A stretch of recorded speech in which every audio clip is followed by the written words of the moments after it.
to do whatever they can to get out of here. You got some prisoners to move, what, like 500?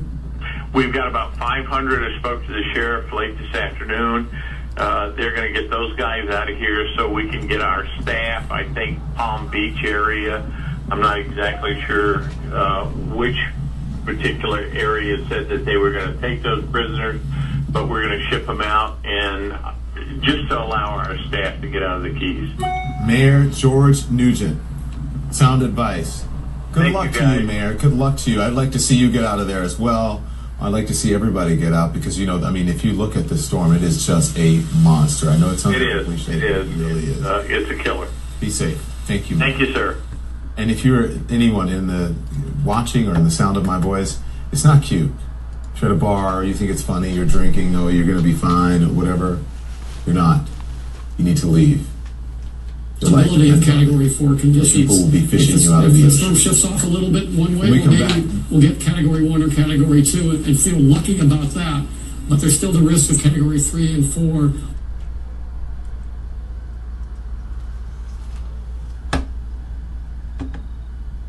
On both coasts of the southern Florida Peninsula.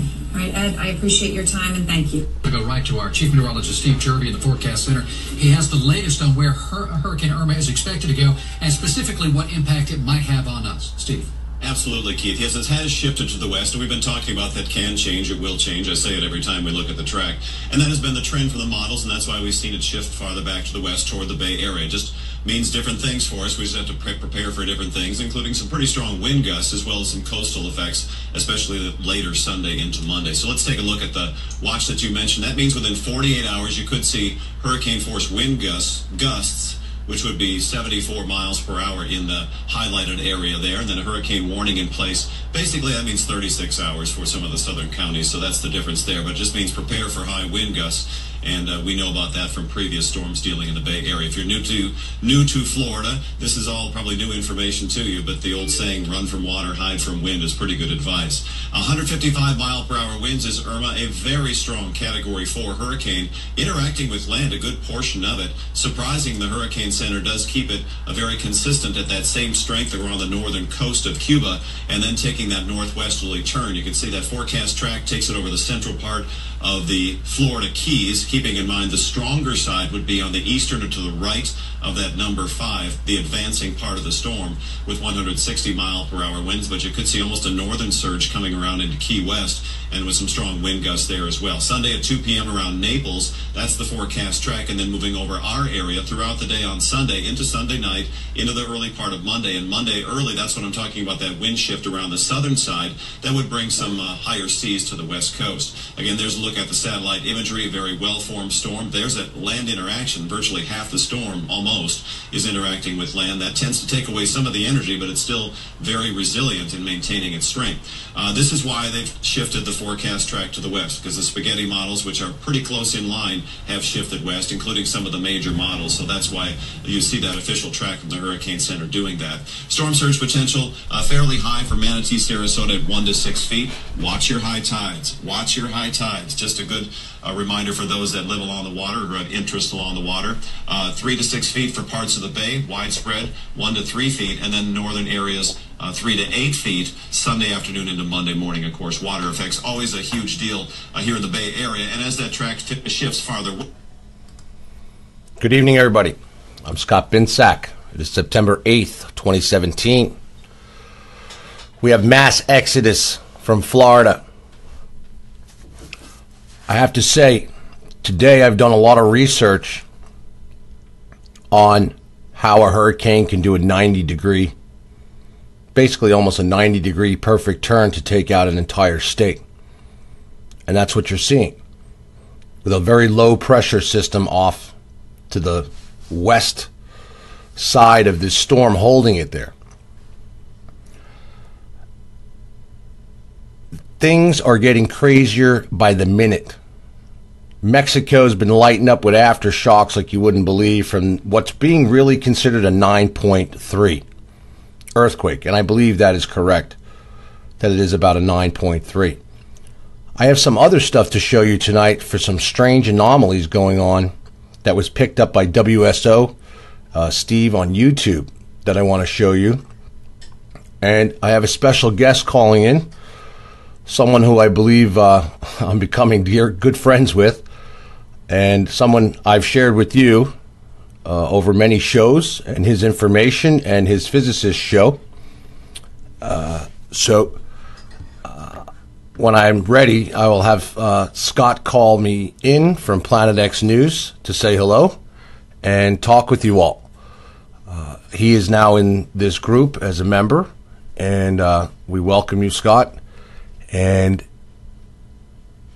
thank you, Vicky. Yes, the other Scott. It's Scott. You guys know I always talk about Scott from Planet X News, and strangely, we've hooked up, and that works out, you know, how things work out like that. The universe works that way. And we had an incredible conversation today, and it's amazing how you're on the same path as others, and you know all of you in this group, and there's hundreds more I have to put in here. But how do I want to say? You know, good groups of people come together for a reason, and there's a reason for everything, as you know I say. And yes, our CFO there is saying, love Planet X News, Scott, so everybody loves Planet X News, and I always share Planet X News. So, and several of our members have bought the doctor's book on Planet X, which I have not had a chance to read yet. Maybe she can autograph me a copy and send it, and I'll share it with everybody. As Stephen, one of our other directors there, John, one of our board members, is on here. You can see them complimenting you. There he is, Scott, saying thank you to everybody now. The dynamic duo, yeah. Well, you know, Scott and I were talking today, and we're on the same page that people really are not getting it and how serious this is and what's happening. And Scott's been studying Planet X longer than I have. I remember even as a kid, I was always fascinated with science and the planets and getting my first telescope and things, and how we go from, I did shows for years on, you know, building and construction, and then into politics and news, and then into this entire, I don't even know what you want to call it. It's just an amazing, at the same time that this is very scary for many people, it is a once in a lifetime event, and we all have a chance to make a difference here. We all have a chance to help others understand what's going on and learn ourselves. So when you get a good group of people together, as you know I always preach, a lot of things get done and help others. As you can see, hang on, let me just turn my iPad down here. As you can see, Florida is going to be, and I can assure you that, and as I said, when Harvey hit, I said Florida would be next, and I told people then, get out of Florida. And, you know, there's still people staying in Florida, as they were just sharing on the news, that they're staying in Key West. You have to have rocks in your fucking head to stay in Key West. You know, I'm going to share some destruction with you tonight from St. Martin, St. Croix, all over the place. And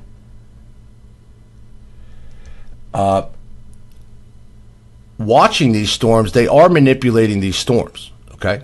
The government, world powers that be, are manipulating these storms.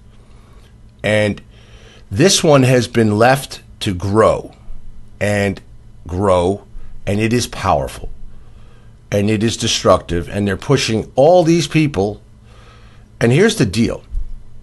Regardless of what damage this hurricane does, there's going to be parts of Florida uninhabitable, just like Texas. FEMA is going to be in there. They have now sent in an entire naval basic fleet to aid in this. And they are grouping up to ensure, you know, you're going to have martial law in effect. You're going to have lots of destruction. And this is not over by a long shot. This is just starting. And when I'm going to show you some stuff tonight that Steve caught from WSO, and it's phenomenal stuff.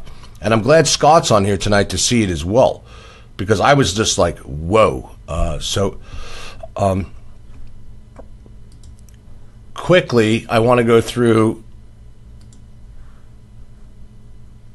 as everybody knows, Irma has grown in strength.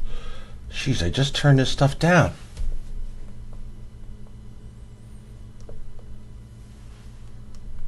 Sorry, guys. Yes, some people are messaging me from the group. We know they're directing the hurricanes with the frequencies. We know this, and I will be getting into that.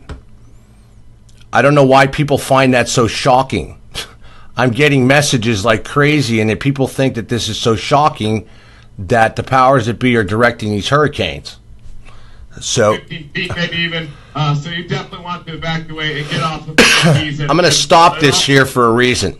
I'm going to point up here to where Irma is, and right now it's strengthening again, even though half of it is over the mountainous Cuba. And that is bizarre for a storm, a hurricane, to not go down when it's hitting land.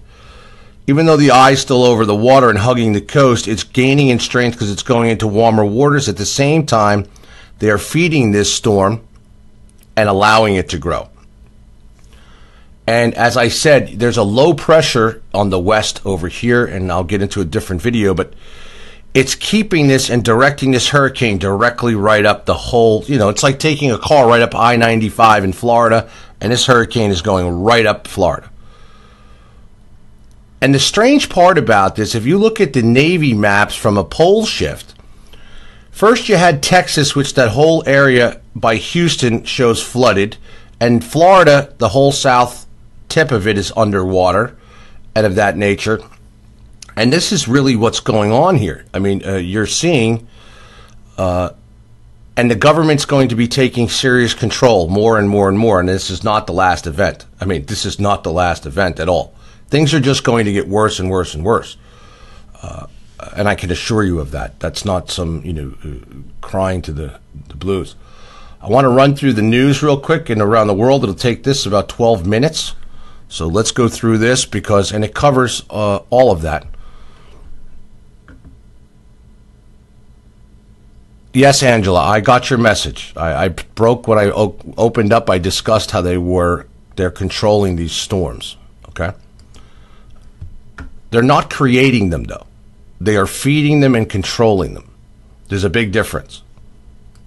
But first, the USGS says a powerful 8.1 magnitude earthquake hit just off Mexico's southern coast overnight.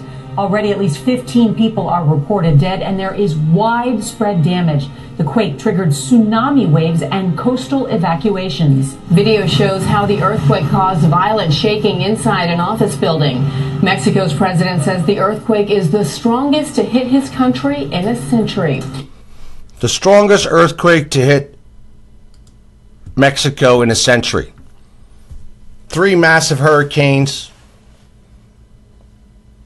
in the oceans.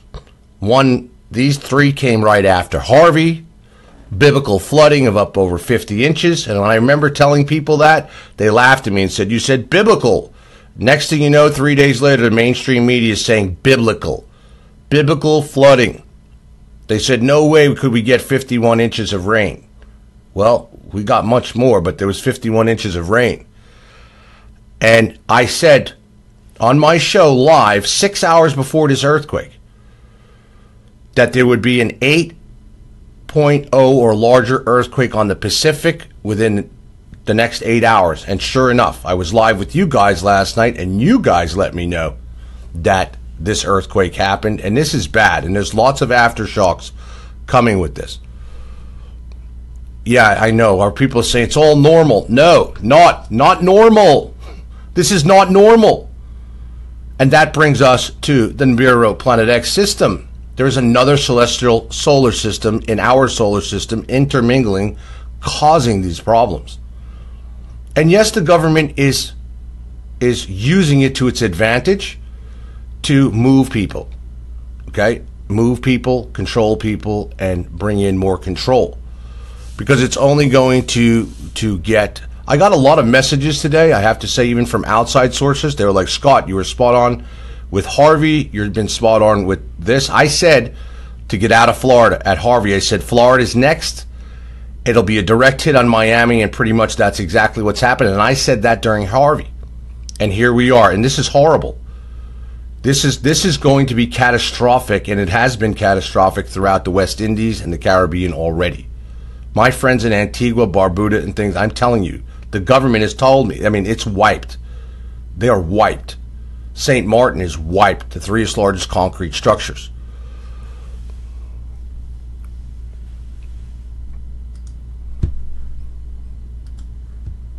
And I have a really interesting video to show you guys some information when the news is over.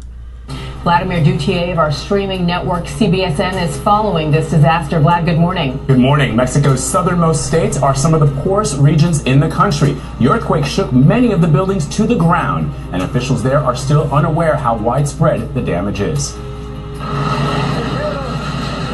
This video appears to show the moment the massive 8.1 magnitude earthquake struck off the coast of southern Mexico. People inside covering their heads as the shaking continued. Get out of there. I mean, why would you stay in there? Buildings in Chiapas littered the streets as rescue workers shoveled through the debris for survivors. I'm in Puerto Escondido, where a large earthquake just rattled this area. Reporter Jeff Paul of our CBS station KTVT was in southern Mexico at the time of the earthquake. It felt like a train was rolling beneath our feet, and then moments later, that's when we started to see the buildings shaking from side to side. It sounded like pieces of metal just scraping together. Video across the border in Guatemala appears to show power lines and transformers exploding. Mexico's President Enrique Peña Nieto told reporters they've already received reports of loss of human life and damage that cannot be quantified. Hundreds of miles north in Mexico City, the earthquake shook office buildings, restaurants, and even the famed Angel of Independence monument. Frightened people ran from their homes, worried they could collapse. I realized it was an earthquake right away, Mexico City resident Alonso Canavas said. It was very strong. Mexico's president says they will assess damage to life and property in the coming days. The USGS says an earthquake like this was expected in this part of the world because of how the tectonic plates move under the Mexican peninsula. Oh, okay. Now the USGS says it was expected. I've checked this. There's been no warning to Mexico or anybody stating that Mexico is going to get slammed with an earthquake from the USGS. This is the way that they cover this up, you see. This was expected. Thanks for letting everybody know in Mexico. Sure, it was expected. Not another crock of shit. As usual. This is, expected. Okay, sure, it's expected. Let's see, the next one. When the next one strikes, and there's going to be a larger one, and I'm telling you, it's going to be up north near Washington State, California, Washington State area, and or right across from where Mexico hit in Italy. In that area, Italy or India is going to get hit with a large one, either 8 and change or higher. Trust me. Yeah, how convenient exactly. USGS, we expected this. We expected this. If you expected it, why wouldn't you tell people? By the way, we expect that, Mexico off the coast could be near Guatemala could be getting hit with an earthquake on this, on these plates in this region. For real. That's another one of those, you know what I mean? It's a stroke job. And people will believe that too. Oh, they knew it was coming. Oh, it's all good. Yes, Scott, I agree. India for sure. It's somewhere over in that, Italy or India is going to get smacked next. This one's had tons of aftershocks. All right, Vlad, thank you. Welcome to the 700 Club. Hurricane Irma has weakened to a Category 4. Not anymore. Still a very dangerous storm as it heads straight for Florida. And experts are warning that could be devastating. Florida's governor is warning residents to follow evacuation orders, and people who are staying put are getting ready for what could be the storm of their lives. Charlene Aaron brings us the story. Hurricane Irma has moved within striking distance of South Florida, where residents are boarding up homes, grabbing dwindling supplies of bottled water, and battling fuel shortages seeking to get out of harm's way. I'm very scared, so I'm just trying to get as far north as possible. We want to get to higher ground. Florida's governor is stressing the powerful storm could be a historic disaster, and residents should listen to mandatory evacuations. Remember, Hurricane Andrew is one of the worst storms in this. Pay attention. Hurricane Andrew was about this big. Okay? Hurricane Irma is about this big and can go like this to Irma. I mean to Andrew. Just like that. It's the strongest Cat 5, self-contained Cat 5 in history in the Atlantic that we know of that has stayed that contained for that long a period as a 5. And now it's just rejuiced back up again. And it's going to even rejuice up more when it gets by the Keys and into the southern tip of Florida, because the Everglades are not going to slow it down. It's actually going to add more fuel to it. And strangely, coincidentally, I should say, not strangely, it's pulling just that exact track right over the Everglades and the warm waters even over the Everglades to add even more fuel to this storm. And it slowed down its speed, which is even more dangerous, because the slower the speed, with the higher the winds, the more damage it can do. Before it was up around 16, 17 miles per hour. Now it's about 12 to 14 miles per hour. So it's actually slowed down its speed a little bit, because now it's making this perfect turn to go straight up I-95 of Florida, roughly. History of Florida. This storm is much worse. Irma is likely to move up along the east coast of Florida with a potential threat to Georgia and the Carolinas after doing serious damage throughout islands in the Caribbean. Irma is the strongest hurricane ever recorded in the Atlantic Ocean. With 170 mile per hour winds, it devastated small north. Look at that. Pay attention. Pay attention. The world fallout from these type of catastrophic storms, and they're going to keep happening, it's going to affect economies. It's going to affect the stock market. It's going to affect, and just so everybody knows, on another note, because you know I cover all news, China today pulled out of Bitcoin and sent Bitcoin dropping to the bottom of the floor. Okay? Massive turnaround with Bitcoin that was been doing very, very good. China pulled out of the Bitcoin business, and it just tumbled hard today. Many people lost a lot of money in Bitcoin today. I don't want to go off of this. But this destruction is just, I want you to understand, companies that produce lumber, things, you're going to watch the prices of lumber, concrete, everything go through the roof. And most of these places aren't going to get a chance to rebuild, I can assure you, and I hate to say that, including in the United States. Northern Caribbean islands like St. Martin and Barbuda. The entire country has been decimated. I know this man. For the worst time in all my life. And I would not want to see another hurricane like this again. We were praying the whole time. How are we going to survive after this? In Puerto Rico, the storm left nearly 1 million people without power, and it could be 4 to 6 months in some areas before it's restored. And let me ask you something. How many people who own homes there who don't live there as vacation homes do you think are really going to go back and rebuild them after this?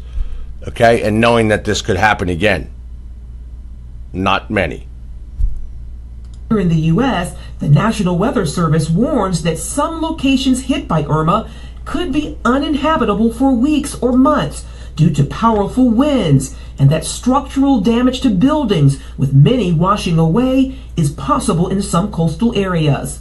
Major preparations are underway. In addition to Florida, the governor of Georgia declared a state of emergency for his state's Atlantic coast, and the governors of South and North Carolina have declared states of emergency. There's no gas, there's no water, the grocery stores are empty. They have security guards and police at Home Depot. They're rioting for plywood down there. They're rioting for plywood. They're rioting for plywood. Talk about mass civil unrest. Same thing with Houston and Texas areas. You're going to watch disease starting to break out. As I said, you're going to see disease break out. Unemployment is done. high. A lot of people haven't returned to their homes. There's still thousands of people homeless, and they will be homeless for a while. Insurance companies are only going to cover, not 95% of the homes in Houston alone are not covered by insurance. I mean, in Texas, excuse me, not covered by flood insurance. Where do you expect these people to get the money from to rebuild their homes? Where do people get? And FEMA assistance? To get FEMA assistance, you're going to have to follow the government's rules. They're even made mandatory vaccinations and things. This is all coming to light. I mean, what many people, and for years conspiracy theorists have been talking about, is starting to come to play. And it's the same thing with the Planet X system in Nibiru, where people are like, no, this doesn't. No, it's here. It's in our system, and it's going to continue to wreak havoc. Florida is the main state in Irma's path, where huge numbers of people are evacuating and getting ready for the monster storm. Look at that. And CBN's Operation Blessing has been stocking up for its relief and humanitarian aid as well. Our team spent the day moving in semi-truckloads of water into our hurricane headquarters located in Ocala, Florida.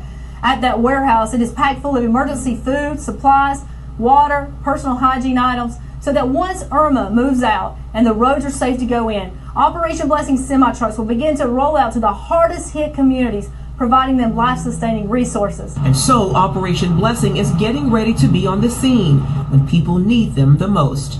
Charlene Aaron, CBN News. The Trump administration is supporting a Colorado baker who declined to make a cake for a same-sex wedding. The Department of Justice has filed a brief on behalf of Jack Phillips in his upcoming Supreme Court case, Masterpiece Cake Shop versus the Colorado Civil Rights Commission. 86 members of Congress have also filed a brief in support of Phillips. The baker says his religious beliefs on marriage prevented him from making the cake. Every American should be free to choose which art they will create and which art they won't create, without fear of unjustly being punished by the government. A government that tells you what you can't say is bad enough. But a government that tells you what you must say and what you must do and punishes you if you don't is frightening. You got that right. That kind of state power should scare all of us, no matter where we stand on this issue. Lawyers from Alliance Defending Freedom are representing Phillips. They expect oral arguments to be scheduled later this fall.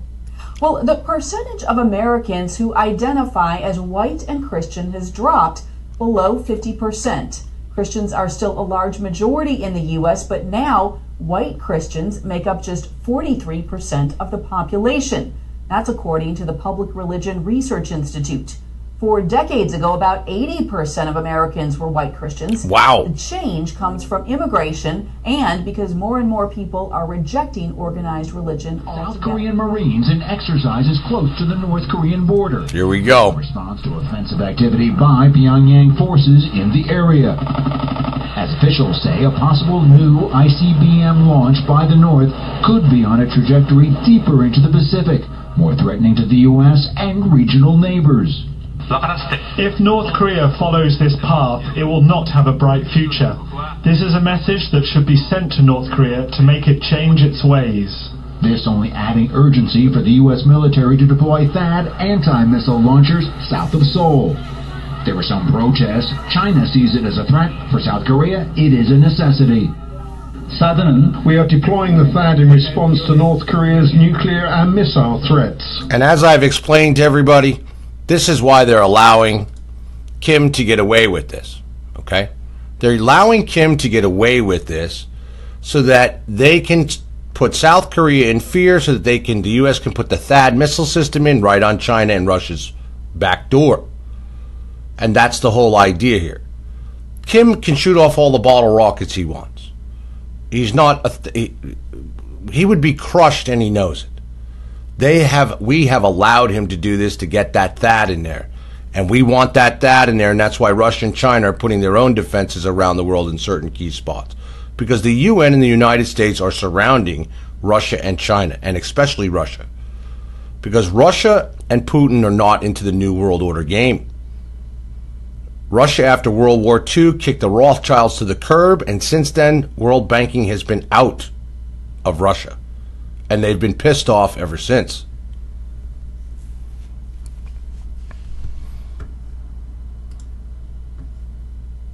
In Pyongyang, there were orchestrated celebrations honoring the scientists behind the recent nuclear test. The Wall Street Journal reporting foreign-trained North Koreans could be key to the nuclear and missile programs. This amid reports the assets of Kim Jong-un could be frozen by new U.S.-backed UN sanctions. Also, oil imports, textile exports, and North Korean foreign workers could be cut. Strong measures Russia is rejecting. China is dragging its feet, but agrees the UN Security Council should take further action. What I can tell you is that the governments of China and the United States are of the same opinion in terms of realizing the denuclearization of the peninsula. With North Korea's missile and nuclear programs running at full speed, former South Korean foreign minister and ambassador to the U.S., Han Sung-ju, says there's not a minute to waste. It is a major leap. In addition to the size of the bomb itself, it makes it possible for the North Koreans to load it on long-distance missiles like the ICBMs, and so it is a game changer. Ex-diplomat Han says that he is overall satisfied with the attention being paid to the North Korean crisis by the Trump administration. He says the threat is very real to his country, to the U.S. Brett. Greg Palcott in Seoul. Greg, thanks, Paul. U.S. intelligence has concluded that it's, quote, highly probable that North Korea did test a hydrogen bomb last weekend. But even before that test, one group of scientists have been watching for earthquakes. That's to see if the North Koreans might be testing powerful new weapons. Eric Rosales brings us that story. When an earthquake happens, a seismologist with the help of instruments can usually pinpoint its epicenter and tell people how large it was. But they do a lot more than that. According to the Seismological Society of America, most of what we know about North Korea's past nuclear tests come directly from the work by seismologists. These scientists study earthquakes and the energy waves moving through the ground. When a nuclear blast occurs, energy waves are created, and studying them can pinpoint where the explosion happened. On September 10th, 1996, the UN General Assembly adopted the Comprehensive Nuclear Test Ban Treaty, which banned nuclear explosions anywhere on Earth, preventing nuclear testing in the atmosphere, underwater, and even underground. Our signature, along with that of Russia, China, France, the United Kingdom, and the vast majority of nations around the world, will create an international barrier. One thing they left out was space. Pay attention. Against nuclear testing. However, North Korea's rogue regime is the only country to ignore the rules. Seismological evidence is key to alert world leaders and the international community in anything that happened on the planet. Lassina Zerbo is the executive secretary of the Comprehensive Nuclear Test Ban Treaty Organization, located in Vienna, Austria. It has more than 300 monitoring sites around the world. The Comprehensive Test Ban Treaty Organization is an independent international framework that gathers 183 countries that have signed and 166 that have ratified.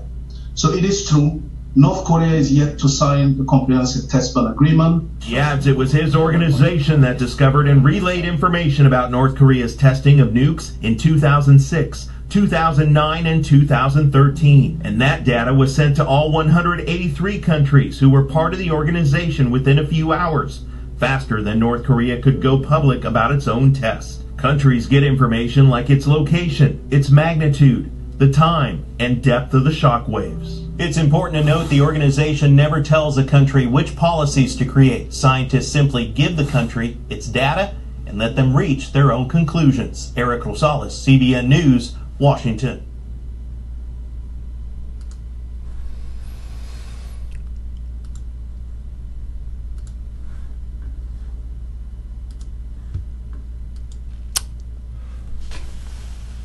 North Korea's plans tomorrow, they believe, to shoot off another ICBM test.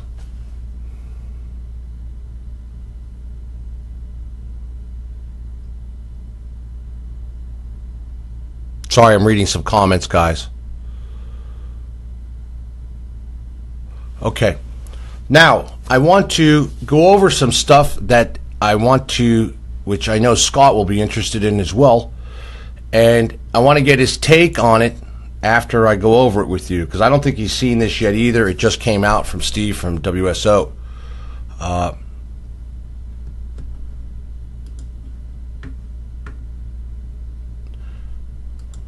WSO update on the current space weather, which affects weather on the Earth, which affects moods, which affects health, which affects mental health, all kinds of stuff, right? The Earth is just so everybody knows on how to read this, and I'll go over this. In the center, in this picture, over here, this is the white side is the sun side facing the Earth. The black round area is the Earth. The dark side is the back side of Earth when the sun is not hitting it. And this line out here, this bow curve, is the magnetosphere. And you can see a big arc in it, bend in it right here on the sun side.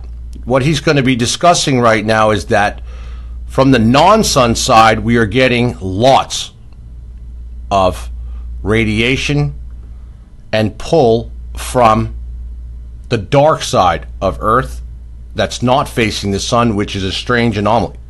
And something must be causing that.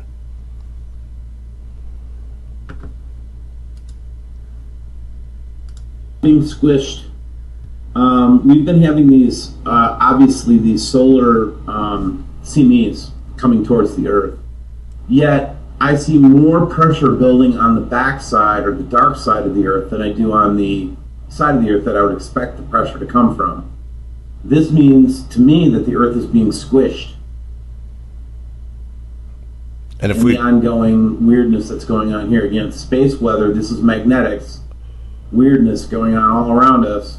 As you can see, the large red, it's like a large red current on the back side of Earth, meaning the dark side of Earth. At the same time, you see the large red on the sun side. So it's coming from both sides.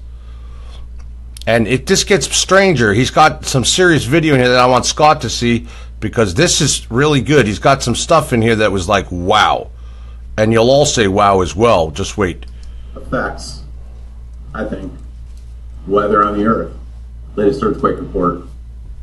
The main damage from the 9.3 so far, in my opinion, is here in Mexico. The 8.1. Let's hope that that's the most of it and that we're through the worst of it. I don't believe so. If we look at solar, if we look at all space weather, we see that the planetary decay index, we've taken the hits, it looks like, from the 9.3, and now we're kind of the intensity, even though they're in the K plus 4 range. What he's explaining to you is the red, is this is the K index, which is coming from our sun, basically. And as I've always explained to you, when the sun erupts with these great solar flares and plasma outbursts and corona ejections, Earth is here and the sun is over here, 90 some odd million miles away, and it's like it slings it at Earth if it's facing that side as we turn to it, and it'll come to Earth, and then you'll see this red spike that you're seeing on here. Range, they're still coming down in intensity, so that's good. That's good news. But on the other side of that, we have to also look at the next one. Remember, we have a 1.3 that's coming towards us. Not the 1.3 solar flare, but the CME that resulted. There's a CME on its way to us, coming towards us. Let's take a look at that. Or it may have already happened. CME is. The strange thing about this is that if you look at this, okay, and I'm going to explain this to you here. Look at the top. You'll see the Earth, Mars is a chart, Mercury, Venus. So all these spots that right here. There's the sun in the center, and then there's the planets all around, and there's our spiral. Our orbit. They're orbiting, and you can see when something is thrown out. Like you'll see the red in the graph, and the green and the yellow. Yes, we've been getting whacked with CMEs.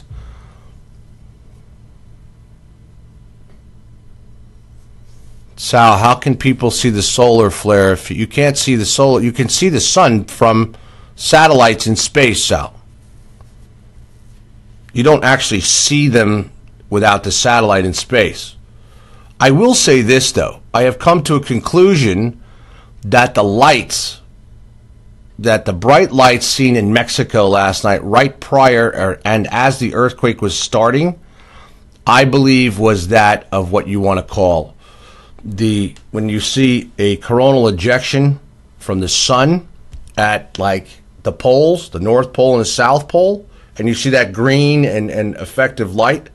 I fully believe where Mexico had this earthquake, you could actually see when that burst hit Earth in that spot. And I fully believe that's the lights that everybody, and there's big articles in Forbes today about everyone seeing, and mainstream media, that they saw lots of bright lights and type of sort of like lightning before this earthquake.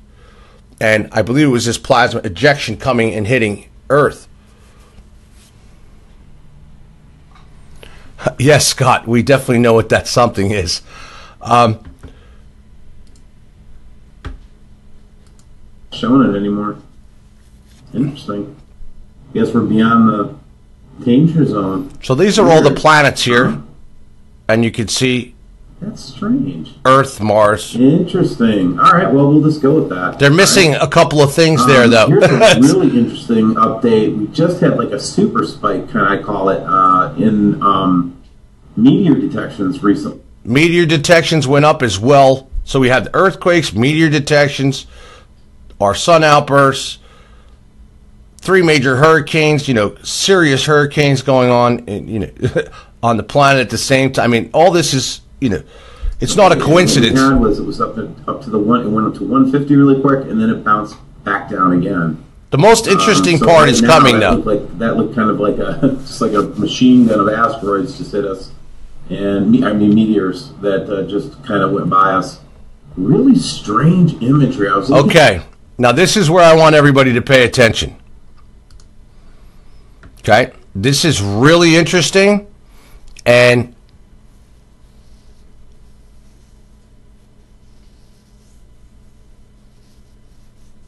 thanks, Scott. That's great. Scott, I don't think you've seen this yet, and this is what I want to talk to you about and get your opinion on, and the doctors, because what he found here on the SSEC is amazing.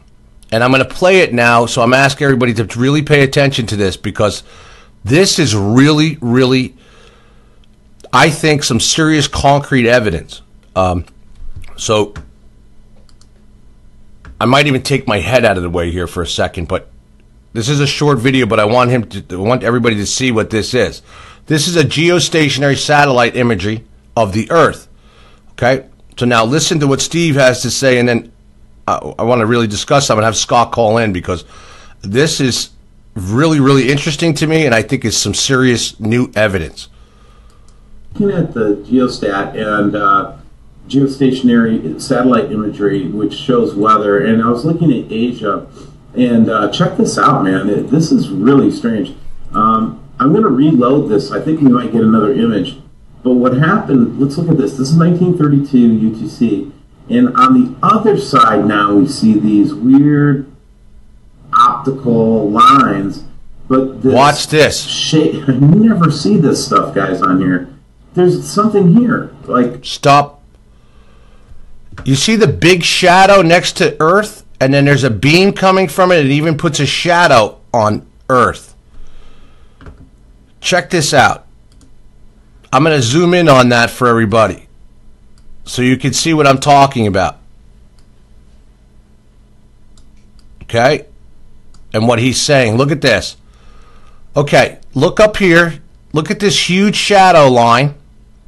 Okay, that clearly looks like the edge of some other type of planetary orb, something. And look at the lines coming down from it onto this big spot on Earth.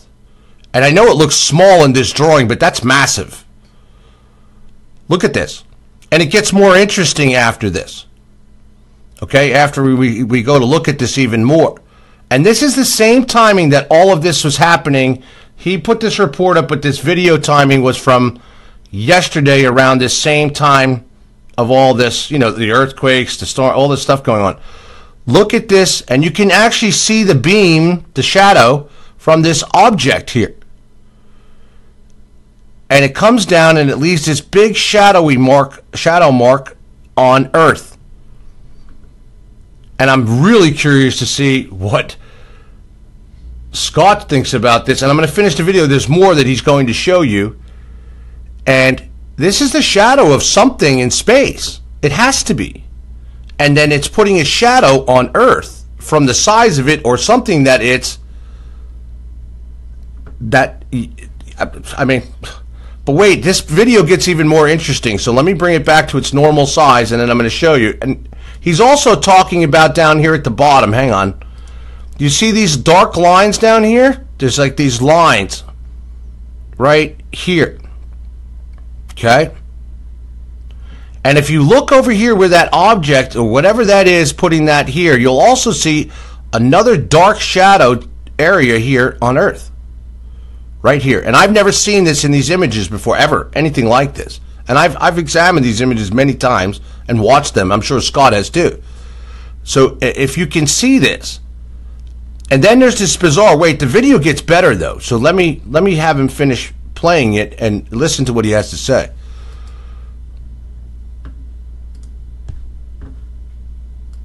Is it an object? What is it up in this corner? And then it's beaming down. Check this out. It's making a shadow on the Earth. Are you with me here, guys? Are you watching with me, or like, am I just nuts? This Look thing, at that. whatever it is, Look at that. is making a shadow on the Earth. In my opinion, what do you guys think?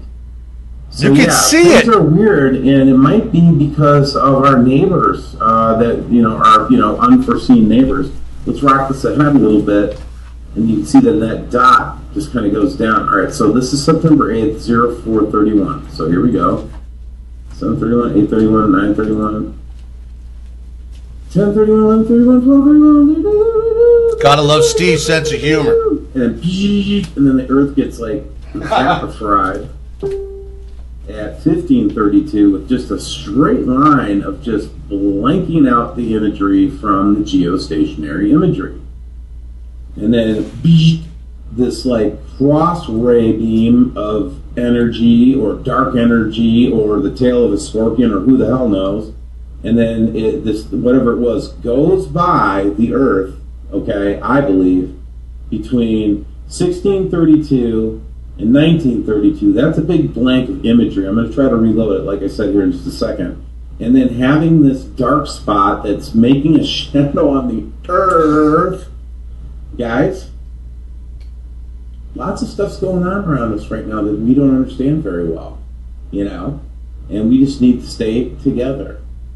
Hold your peace, but be informed, okay? Be peaceful. Hold your peace. Do rational things, like if you live in Florida, you should be leaving right now. And there's a shadow on the Earth from an object on the geostatic satellite.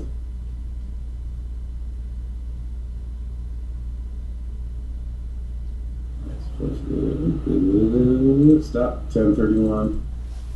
This is just strange right here. 1632, 1932. Interesting stuff. I'm curious to see where that spot is on the Earth. What's going on around the Earth? I think it probably relates to the weather. Again, that rear pressure is still there. Jeez, a lot to keep up on right now. And then, not to mention, look at this thing that's forming off the west coast of North America right now, Canada and the United States. You can see this huge, like, straight line of super energetic cloud just starting to come towards and bust over towards the United States. That's kind of weird, isn't it? Almost looks like a fire hose, that like somebody's putting a fire hose on us. I wonder if that's all related. Anyway, let's take a look at a few pictures and then I'll let you go, man. I have a subscriber. The hell is that? And look, he sends me these pictures and I look at them and I'm just like, he says he's taking the pictures of the sky and getting pictures of, like, features and streets and like civilization. You know what I'm saying? And it is just, you know, I give him the benefit of the doubt, and I want you, you know, let me know what you think. But this is a very, you know, these are strange photographs that, I mean, when you just point your camera up in the sky and you get this kind of imagery, you know, it could be something wrong with the camera, I guess, but I don't know. What do you guys think? These are the images I've been getting into lately, though. Boom! These shots where we're actually sun simulator. This. Boom! Epic fail. That's what that is. Their sun simulation is epically failing to block out what is in the sky. That's what this is. Epic fail. You can even see this in these areas and what's going on here. I mean, it's pretty clear. This is what you call epic fail. System even more now, and you can see that it's more than one light that shines and emanates, and could be laser light that's what that is, to obfuscate what's up there in the sky. And I just think this imagery is really helpful to me. It's crystal clear. That's what's causing it right there on the right. We have these three lights. We used to see those three lights in the sky cams all the time, and I think what they have is a sequence of lights that illuminate as the sun goes into each different one of these positions. That's correct. And this is the result of a laser lighting system. Right from the U.S. space station. From the International Space, the ISS. More of the same. Sky cams all over the world showing it. Look at this. What I thought was interesting about these two pictures, in this one, is that this magenta color seems to be showing up on ISS. Scott covered this, as I showed in my show last night with the doctor. Covered where the magenta was coming from, and they discussed the colors as I showed you in our show last night, which I'm sure we can ask Scott about when he calls in. But this, he's covering it here too, but not going into detail like the explanation that Scott and the doctor did.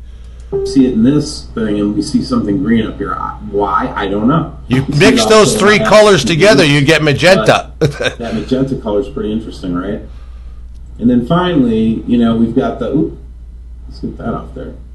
We got the, let's take a really close look at this. Fort Yukon, I just took this a few minutes ago, and was able to capture what I think is a suspicious object.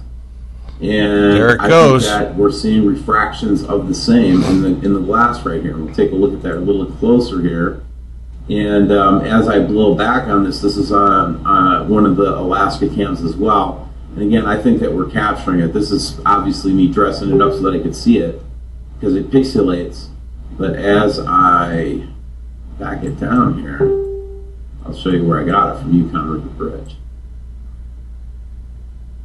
That's his computer binging, by the way. Suck it in on there for you. Look at that. So again, that's what I think we're seeing refracted in these Alaskan sky cams.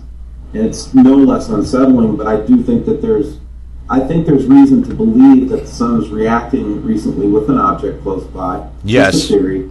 No theory. Let's all remember to pray and hold peace and do what's reasonable and what you can do for the people that are suffering in Houston. Steve's a good guy. And also in other parts of the world. A lot of stuff going on, guys. A lot of stuff going down. All right, let's take one last look at the earthquakes before I let you go.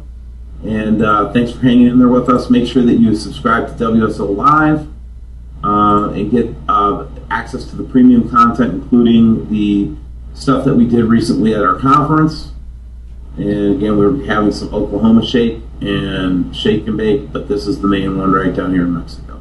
All right. So, let's go back to Harvey real quick. Irma, and then I'm going to get Scott to call in and talk to him a little bit. All those mandatory evacuated areas in South Florida, this is definitely the real deal. All right, stand by, Reed. Mike, what's your biggest concern right now? Well, my biggest concern is that I do think it's going to be a Cat 5 at landfall. It's going to be at as peak as it can be. It's entering waters that are 88 degrees. I mean, the water is just steaming around Key West in the area. Say goodbye to the Keys, I can assure you. Complete destruction. The extreme storm surge, extreme wind. And Miami will be underwater if it maintains this track, I can guarantee you. It's going to be very scary on the island of Key West or Island Rada or Marathon, whatever we decide to ride this thing out and take wind measurements and barometric pressure is going to be the spot that's going to be really scary. Reed, what do you make of the storm's path right now? Because you, when you look at the forecast, they think it's going to move. If you look at the European model, and all the models are trending a little bit further. All right, we got a commercial there. We're going to roll out of there. I'm going to get off of there and come back to here. Orlando's going to get it too.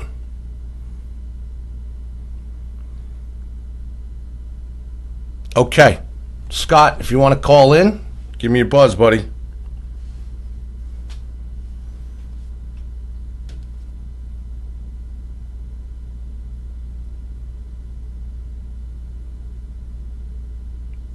And it is confirmed Irma is back up to a Cat 5, and it is strengthening, even though it's even hitting a large part of Cuba. Hey, my friend, how are you? Hello there. How are you, buddy? Good. Give me 1 second. Let me get you on here. Okay, there you go. Let me make sure. Say hello so everybody can hear you. Hello, everybody. Can you hear Scott? More volume. How about now? Say something, Scott. Testing, 1, 2, 3. How's that? Okay? There we go. They're all saying yes. So what's going on? Well, the question is, what isn't going on? That's the big question. I mean, we have so much going on everywhere around the world, and let me say one thing. If it wasn't for people like you, there would be a large mass of people that wouldn't know anything about what's really going on around the world. So my hat's off to you. Well, I can say the same about you, and our people here at MFA have probably for the past, I don't know, 6-7 months, I've been showing your stuff and giving you credit and the doctor for it. And you've taught me a lot as well. So I can thank you, and it's thanks to people like yourself. And you take a beating on there from haters like me. Oh, absolutely. But, I do torture them also. So it's a give and take. So do I. We torture them here too. So yeah, I think they bit off more than they can chew when it comes to me and you. I hear you. So let me ask you some questions so that everybody can get to know a little better. How did you get into this, Scott? This Planet X and investigating this and everything. Well, back in 1990, I was actually at the University of Miami. I lived in Miami for 22 years. Straight out of high school, went to college there. And I had a theology professor. I was in my last year of college, and he was actually a retired FBI profiler, very, very smart man. And he just brought this Planet X article up and started discussing it in the middle of the class. And most of the people really didn't pay too much attention to it, but I always had some likes about Earth space science. Right. And I talked to him after the class, and he started to feed me more information on the subject. And we formed a small little club for my last year in college, discussing what was being found and the impacts many, many years later. So here we are. We're here. That's amazing. So how long? I'm not trying to put a lot of the information. I'm not trying to put your age out there. So that would mean how many years ago was that? Let's see, 1990, 91 to 2017. Okay, so that's a while. That's a while. You're making me look old. I know. Well, I'm about to say we must be around the same age. So I'm going to be 48 this year. So. Yeah, I'm 49, and I don't feel it, but I am. All right, so that's what I thought. We're about the same, right in the same age. So then from there, I've seen, you've had Planet X up on YouTube in that, about 2 years now? Something like that?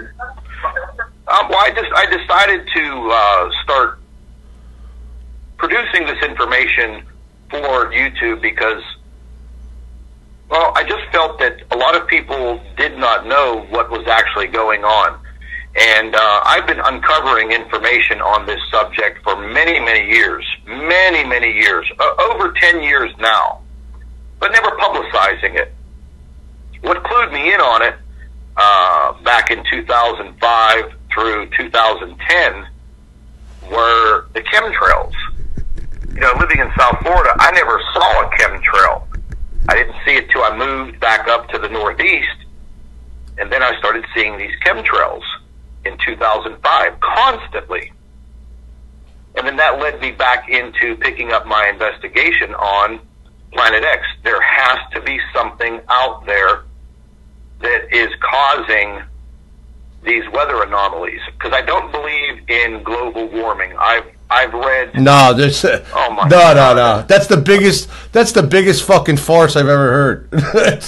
Yeah, absolutely. There's no doubt about it. I've read so many reports, professional reports, that absolutely dispute it, but you'll never see it in mainstream media. No. They want everybody to believe that humans are causing this problem, sadly, when in fact it's that's not the case. Yeah, I think one of the best reports that I read had a result of human beings only being responsible for approximately, I don't know if it was either 3 or 13%. Wow. So that's just, that's just, like I always tell our people, one volcanic eruption puts more shit in the atmosphere than LA could do in 500 years. So, that's correct. If you think now, don't get me wrong. I am against people polluting, the planet and the oceans like Fukushima. Just, let's just release all this radiation into the ocean. That was also a sign to me that they knew something big was coming. You want to know why? They don't care. They're not stopping Fukushima from leaking at all. They don't care. They're polluting. They just don't care. Yeah, I have some pretty deep thoughts on Fukushima. What do you think? What's your? Tell me. Well, it's a 50-50 shot whether or not that nuclear accident was actually caused. Oh, I agree with that. And, I agree with by an earthquake. You mean? Yeah, I don't think the Japanese government was involved in that, but I think that was kind of a slap from another government. Listen, we all know that the space agencies are at least 50, 60, maybe 100 years more advanced than we actually know about. Sure. I try to tell that to our people all the time. Like, listen, don't think that they can go to the moon and Mars and everywhere else. This is just like the biggest farce that you'll ever see to raise, use money, and you watch these hunk of junk space shuttles and all this crap and blah, blah, blah. Like, okay, yeah, we have more technology than they could imagine, than human beings can imagine. Oh, absolutely. They're saying for you to turn down your computer, there's an echo. Oh, you know what? Because I was having a little bit of a hard time hearing you.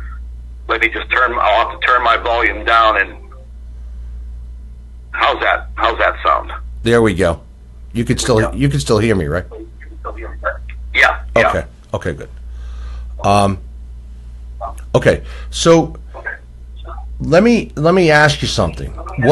Where do you think Planet X in this system is right now in our solar system? You and the doctor. What do you think? Well, what myself and the doctor have discovered, and I was on to this, probably for at least over the last year. Now, I've collaborated somewhat with Steve from WSO. Mm-hmm.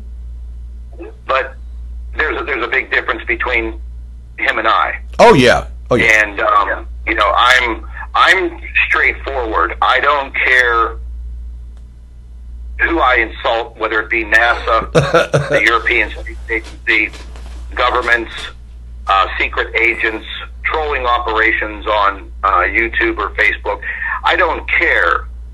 So I go directly after the information, and I do spend, in the course of a day, at least 14 to 16 hours a day in deep investigations into everything. You're like me, and yeah. I'm up at 4 a.m. Yep, you and I are like the same. Yeah. I'm up all night. Well, you get up at 4, I'm up all night, and I go to bed at 6 and get a few hours, and I'm up by 10. Yeah. Yeah. I mean, I literally have now, and for the last 6 months, I've had a complete operations center. I have 5 laptops running 24 hours a day, and they are each running 5 different programs analyzing everything, capturing photographs, evidence, video from everywhere. And I'm talking about all of the monitoring devices and satellites that are out there from NASA, the SDO, Stereo, SOHO, all of it, SETI, every bit of it. And, you know, I've had to put a couple of them towards the weather over the last couple of weeks, but I was just monitoring a lot of things early this morning, and some of the things that Steve showed with the magnetopause, I was on to that probably, I think about 3 o'clock in the morning. I ended up doing a live stream and showing all of the information that was 10 times worse than what he actually showed. Really? I didn't see it. I didn't see that. I would have shown it. Yeah, it was a live stream I did on my Planet X News channel. My main channel, they've suspended my live streaming. Oh, really? Yeah, just for like a couple more days because, you know, I went into weather warfare when I saw the hurricane back up and go back out over the Gulf of Mexico when it was impacting Houston. Okay. And I did a very, very long live stream. I think it was maybe over 3 hours long. And as soon as I was finished with the live stream, I got the information from YouTube. Oh, God. Yeah. Censorship everywhere. Yeah, I mean, well, the problem was I used the word warfare. Oh, got and it. in their new guidelines, they don't even want to hear that word, anything that deals with, you know, big-time controversy. They don't want to hear it. You know, so this isn't the first time they suspended my live feeding privilege. They did it to me once for 3 months, but that's why I have the other channels, the Planet X News channel. Right, and, you have a couple of them. I've got 5 of them now. Okay, so you have a few of them. I didn't know you had 5. I didn't know you had 5. I've been listening to the 2, you know, and showing what you put on there. Yeah, the doctor has her own channel that I started for her, and she's doing very, very well with it. They've already tried to censor her. And, you know, even when she was living in South Africa, NASA blocked her IP address from all of the satellites. Wow. Wow. Oh, yeah. Couldn't see anything. I had to get her all of the information for about a month before she moved to the States. Wow.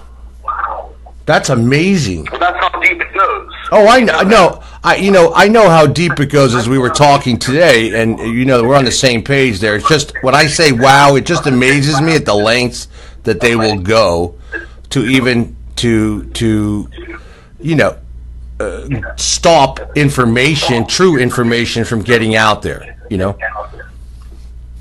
it's just absolutely. It's amazing to me, and you know she is she's great at what she does, you know. And you guys, I want to say, you have captured some great photos of planetary objects by the sun. I mean, I show your stuff. You've really caught some great stuff. Yeah, I mean, understanding what is happening is the big key. As far as the Nibiru and the Nemesis system that, I've researched extensively over the years, going all the way back to the very beginning, and that's what you have to do. You have to go back to the beginning, and I've done it several times. I just did it again. Me too. A few weeks ago. Yeah. But what myself and the doctor were getting into is, and this is probably going to blow some people's minds, but you have to understand that our solar system is constantly in motion, moving through the galaxy. I've shown them that and taught them that myself, and a lot of people were shocked when I showed them that. It's like a comet moving through space, pretty much. Exactly. Right. And the way that I explain it is very simple. If you're walking down the street anywhere, that is the same scenario. So you're going to encounter different things as you move to the other end of the street. So if you just take a look at the Milky Way galaxy, the way it's shaped, it's like a bunch of spiraled arms. That's amazing. We say the same things. That's amazing. Yeah. Go ahead. Well, I mean, it's actually kind of been proven. If you remember, and this is probably very hard for everybody, but if you remember when you were a child in your first Earth Space Science class, they might have shown you where the solar system was situated in one of the spiral arms, as I call it, in the Milky Way. Yes. And we were basically in what they would consider the Goldilocks zone. Yep. But recent NASA, well, they're not photographs, they're basically renditions now. You're talking where the Earth is now positioned. Right, as opposed to where it was, and now they're talking about they discovered new Goldilocks zones with 6 or 7 Earths in it. Exactly, and now you see, months ago, the discovery of all of these exoplanets all of a sudden. Yeah, all of a sudden, all this is popping out in the past 3 months, like boom, boom, boom, boom, boom. Exactly. So when me and the doctor decided to start digging into this, because I was making entirely too many discoveries on objects that were near the sun, and with her help, I started understanding more of solar science. Right. And then, knowing about more of the solar science and how the sun works and what can affect the sun, I figured the sun would be my key clue, because the governments are doing too much of this chemtrailing. Yes, I agree that it is probably partially used to obscure our view. Right. But first and foremost, they are trying to block some of this radiation now. That's what I'm saying, yes. They have to live here too. I fully believe that. That's the main reason, is the radiation. Oh yes, it's a fact. I monitor it every single day, and we've been getting pounded for the last, I'd say 14 months, nonstop, pretty much. Yep. It's been pretty bad. But, I started cluing in on the sun, and then I came across some individuals that were coming to me because they were watching how close I was getting. And these were people that had, I don't want to say inside information, but they've been studying the same thing.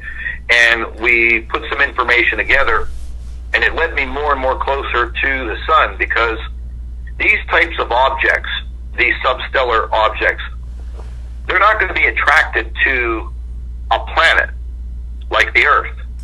No. They're going to be attracted to the sun. Sure. So therefore, they're going to move towards the sun, not the Earth. Especially brown dwarf type stars. Oh, absolutely. Absolutely. Listen, I've sat through, I think, 32 hours of Harvard and Cornell University lectures based all on new findings of brown dwarf stars. And the binary. And I've learned a lot about them. You know, this other strange part is, not strange, the other part is that all of a sudden you hear them talking more over the past couple of years and more now about binary twins and binary triplets, even possibly. You know, that there's triplets with stars, and that they even have triplets. But definitely that there's a binary twin to our sun.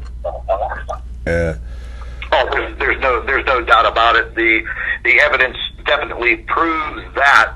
What we've discovered, though, is that the whole theory of the name Planet X, could just refer to the Nemesis System, which would involve the planet Nibiru. Right. That is what Harrington saw in the early 90s. Yep. From his telescope in New Zealand. Right. And then after his report, well, they whacked him. And his report matches Sitchin's of the Sumerian tablets, pretty much. Yes, correct. Yes, because his meeting with Sitchin, and he had quoted that he had read the book, and based on things that had happened thousands of years ago to the Earth, started cluing him in towards some of Sitchin's information may be spot on. Not necessarily with the translations of the Sumerian tablets, but the positioning in space. Exactly, and that's one thing that I try to explain to people about the Sumerians, is that if you read their tablets, whether he's a little off or not, they knew things about every planet in our system, like key stuff that we didn't even put out there even till just recent finds. And they had such details of, the planets from Neptune to wherever, to Saturn, it didn't matter. And there's no way they could have known that unless they were somehow or getting it from somebody else who traveled in space. Because they didn't. It had to have, or they were from space, from another planet. Exactly. Now, what I'm about to tell you is probably going to blow your mind and everybody else's, and you may or may not know about this, but in the very, very early 70s, NASA was sending space probes, and let's just say to the northern part of space, which it's very hard to, say north, south, east, and west in space. Sure. But for our positioning, let's just say that NASA was funding space probes to head into this northern part of space. And Harrington was wanting to look in the southern part, below the Earth.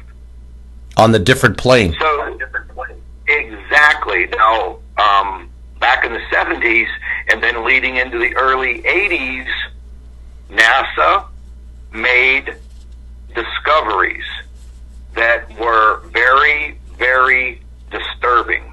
Yes, I remember. Okay? Yes. Harrington was involved later on in some of this analyzation. When they launched IRAS and they got the data back, right? The data was 66 miles long on old computer reel tape back in those days. Wow. 66 miles long. That's a lot of information. Exactly. Now, what they found took a very long time to analyze because they didn't have the technology like we do now to super analyze 66 miles of computer tape. Right. They didn't have the supercomputers we do today. Exactly. And Harrington, I found some very, very old footage of Harrington that's never been seen before. He was being interviewed by a female reporter from the UK, and he talked about this data, and he said that the evidence and the findings for Planet X is in the IRAS data, but it's 66 miles long, and we don't have the computer power to analyze it that quickly. So I, therefore, will have to do it myself. And then he went to New Zealand. Yes, I remember. So the trail kind of drops off with what he was doing. Why did he go to New Zealand? Do you know? Because what he was finding and comparing with Sitchin's work led him to believe that the only clear view that he was going to get would be in the southern hemisphere. Makes sense. Okay. And at the time, it would be positioned in New Zealand, which is the only piece of land there. Sure. Besides ocean, obviously, yeah. That would be that would be the best position for the way this is orbiting and coming up from the bottom, the southern hemisphere of Earth, or sun, I should say, and Earth. Now, but yeah. Here's the thing: Harrington built an 8-inch telescope. Okay, not an infrared telescope, a regular telescope, and that's what he was using. And he was down in New Zealand for years. Nobody knows that either. He was back and forth and back and forth. And then when he was making these discoveries, he was telephoning the information back.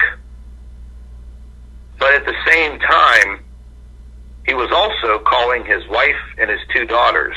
And they were very little at the time because they were not with him. Okay. And upon making this startling discovery, because you have to understand something, you're not going to see a brown dwarf star with an 8-inch telescope. No way. Okay, because no way. It doesn't give off any type of light. It gives off infrared light. Right, different What total. Harrington actually saw is he actually saw probably these planets, or at least one of them, and he was able to calculate its incoming direction. Now, remember, back at this time, you're not going to be able to transfer this type of information by telephone line from New Zealand to Washington, D.C. Yeah, you're right. So sure, he yeah. He was basically making telephoned reports on what he was observing. Here's something else that I don't think anybody knows. Is he actually died in New Zealand. Really? From this esophageal cancer. Not in the United States. He died in New Zealand. I didn't know that. Suddenly. No, I didn't. I knew he died. I knew he died suddenly, and it'd be from straight, you know what I mean? Like, just that part I knew, but I didn't know he died in New Zealand. Yep. And what the problem was is that what he saw before he divulged the information to the government, which he was supposed to do, he called his wife. They already had his phones tapped. Wow. He was discussing his fears with what he was seeing in the future of their family, meaning their daughters. Because he was already making calculations on this system incoming. And based on that, his daughters would be in their 40s and probably have families. Where are we at today?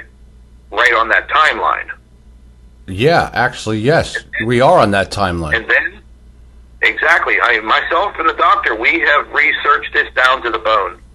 I've had some people come out of the woodwork after listening to my live stream on it, and they filled me in on critical inside information. I've even heard from a nephew of Zachariah Sitchin, who now controls his estate. No kidding. Oh, yeah.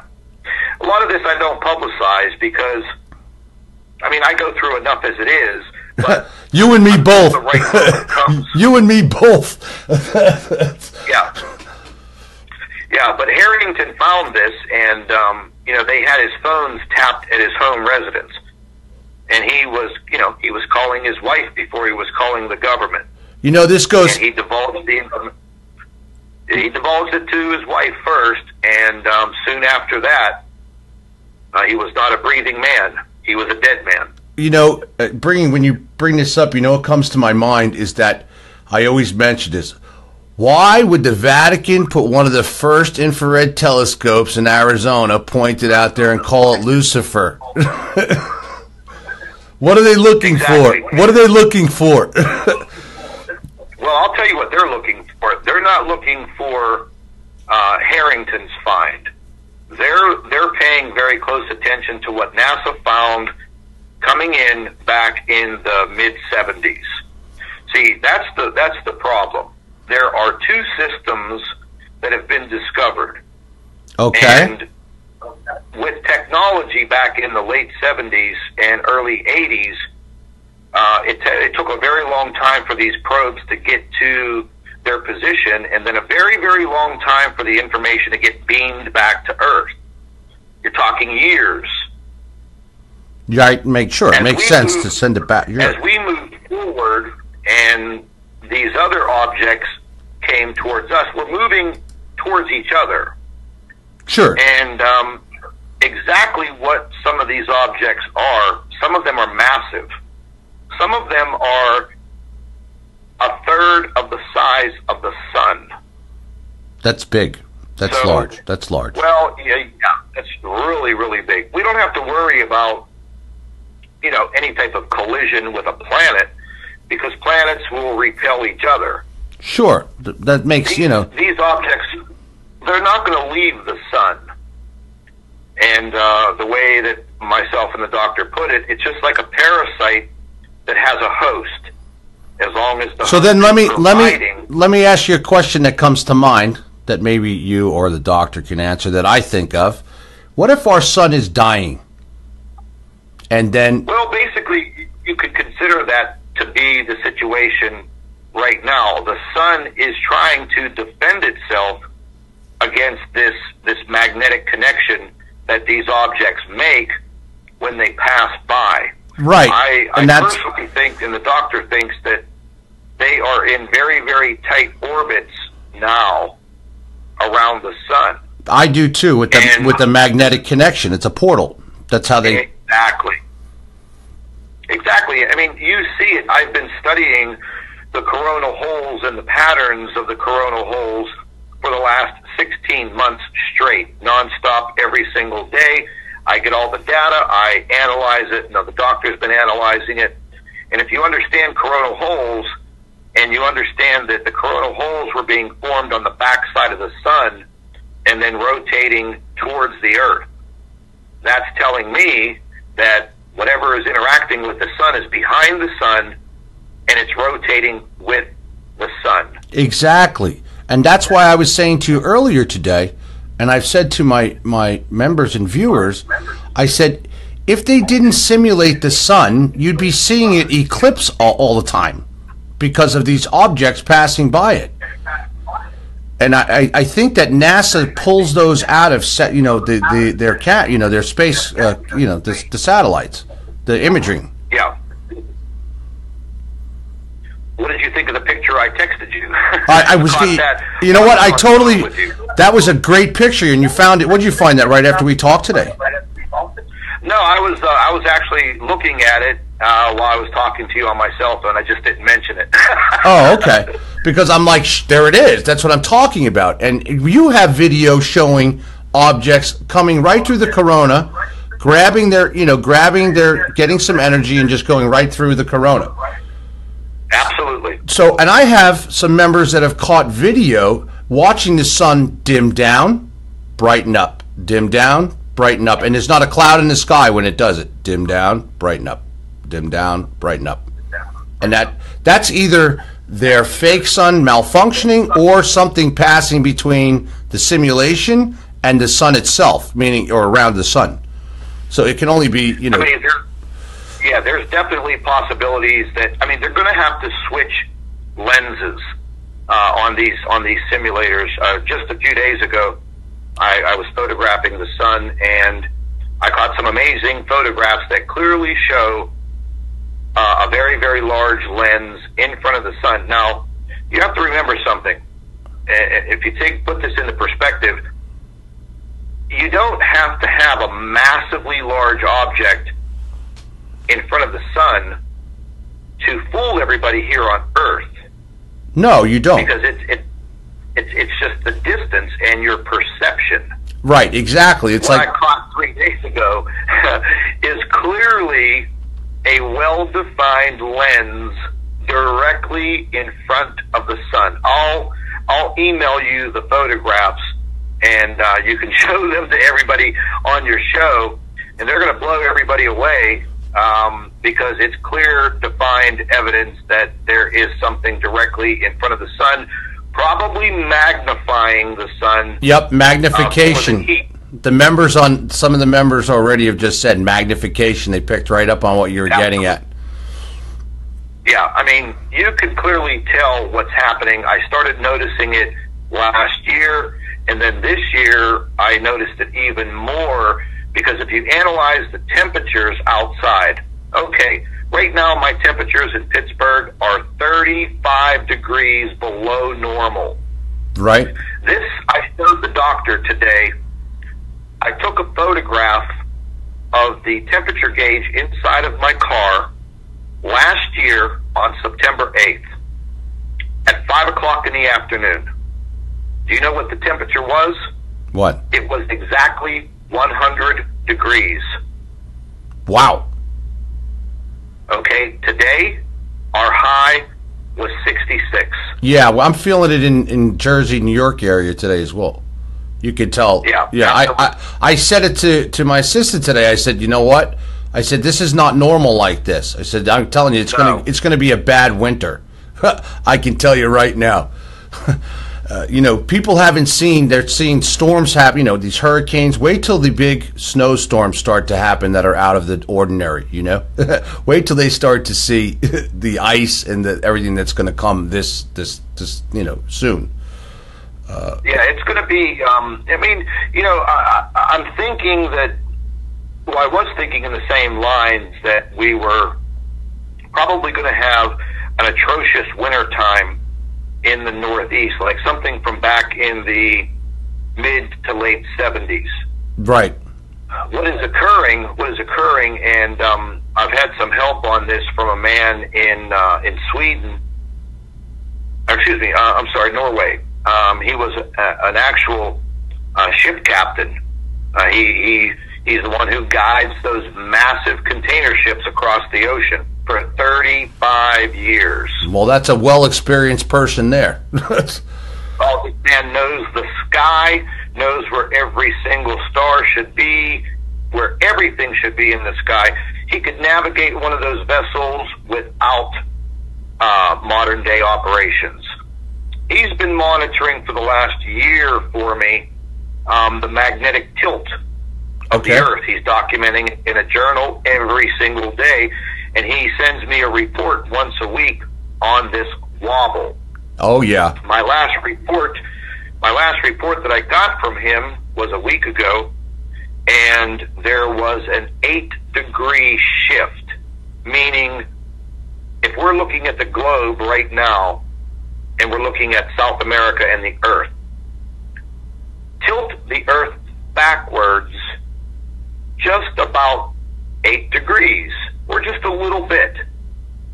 Whenever you do something like that, now you're changing the jet stream. The jet stream in the northern hemisphere right now almost doesn't exist, but the jet stream in the South Pole is absolutely insanely erratic. So that is the reason why we're having these temperatures in this section of the United States, because of a slight backward and to the right tilt. Right. What that does is that exposes the west coast of the United States to extreme heat. Sure. What's tilting us? We're not just doing it on our own. Bravo. And I'm saying that's what I've been saying. What is tilting us, and what will eventually cause what I believe by 2023 is a complete pole shift. There's a very, very high possibility that we can roll up to about 24% or 24 degrees. I was going to say, about 23 or 24 degrees, I think, roughly. Yeah, and depending on the positionings, which we don't know, we don't have that technology as just common people like me and you. Oh no, I don't think no one can know exactly where the pole is going to end up after something like this. I at least not us. I mean, it could be anything. We could actually end up, because of the positioning of one of these objects, with a very, very strong magnetic field, which could catch us 150 million miles away and be enough. See, I think that is what's happening now. And you mentioned the magnetopause and the pulses coming from the nighttime side of the sky. Right. I was studying that all the way back in June and July of 2016 because I was noticing it. And whenever I decided to jump on YouTube and start producing these videos, I shared a bunch. Yeah, I shared a bunch of those on my show about what you were doing there. Yeah, and I ran into Steve's channel and a few others, and I saw them showing the magnetopause and the magnetosphere models, and I mean there is some science behind this, and started looking deeper and deeper into it, and came to the scientific conclusion that there has to be an opposing solar wind on the nighttime side of the Earth. Remember, everything in space is always in constant motion. Exactly. So to get a bead on something, it's a little difficult. Right. There has to be something when the sun is on the one side of the Earth, okay, and then something on the other side to cause that pull. That it has to be. Yeah, absolutely. And I've been monitoring solar wind speeds now for the last couple of months more intensely, because I noticed solar wind speeds coming from the sun should be at a consistent speed of about 650 to 1,000 kilometers per second. Okay. Yeah, that's about right. Yeah. Solar wind. Right. As of lately, I've been clocking them at less than 300. That low, Scott? Meaning cut in half. Yeah. Why? So if you're standing in front of me and I'm standing in front of you and we're looking eye to eye and we're blowing in each other's faces, you're going to have opposing winds. That's the best analogy that I could come up with. So if your wind is stronger than mine, you're going to slow my wind speed down. Exactly. Right. Something's going to slow. Right. Something's going to slow. It's going to block the wind. Absolutely. It's going to deflect it. So if we are facing a very large coronal hole on the sun and it's directly Earth facing, which we see all the time, the solar wind speed should be in excess of 750 kilometers per second. And not be interrupted. Exactly. That's impossible. Impossible. And then when you have something collapsing, the bow shock. You know what? I was just going to ask you about the bow shock, and I had shared one of your shows. I think it was about 2 months ago when it was really bad. It got crushed in real bad. Oh, it got crushed in this morning too. Oh, did it? I didn't look at it today because I had some meetings this morning. I didn't get to look at it this morning. Oh yeah, it was. Actually, it started to occur directly at the time the earthquake hit in Mexico. Now that makes sense to me. Yeah, it was completely distorted and it was collapsed all the way into the satellite belt, and that's the little dotted line that you see around the Earth. Now that's a big hit. That has to be from what just got released from the sun. It was massive, let me tell you. The magnetosphere, that's the model that you see that has the long lines streaming behind it. Right. It went completely erratic. It looked like a colored abstract painting. Did you do a show on that today? Actually, I showed all of it in that live stream, yes. Okay. And this was I'll go back. very, very early in the I'm going to go back and look at that to use it, show everybody for tomorrow so they can see it. Oh, yeah. Yeah, all of your evidence is right there. Listen, I clocked wind speeds, solar wind speeds, in excess of 6 million miles per hour. Wow. Yep. That's clearly show the pulses coming in, impacting the bow shock of the magnetosphere and the magnetopause, and what's your thought? What's your thoughts on how long our magnetosphere can keep taking this big hits? Well, here's the thing. The doctor and I, a few months ago, we detected what we call a hole in the magnetopause, in the magnetosphere, actually. A hole. And it's almost like they talk about the hole in the ozone layer. Right.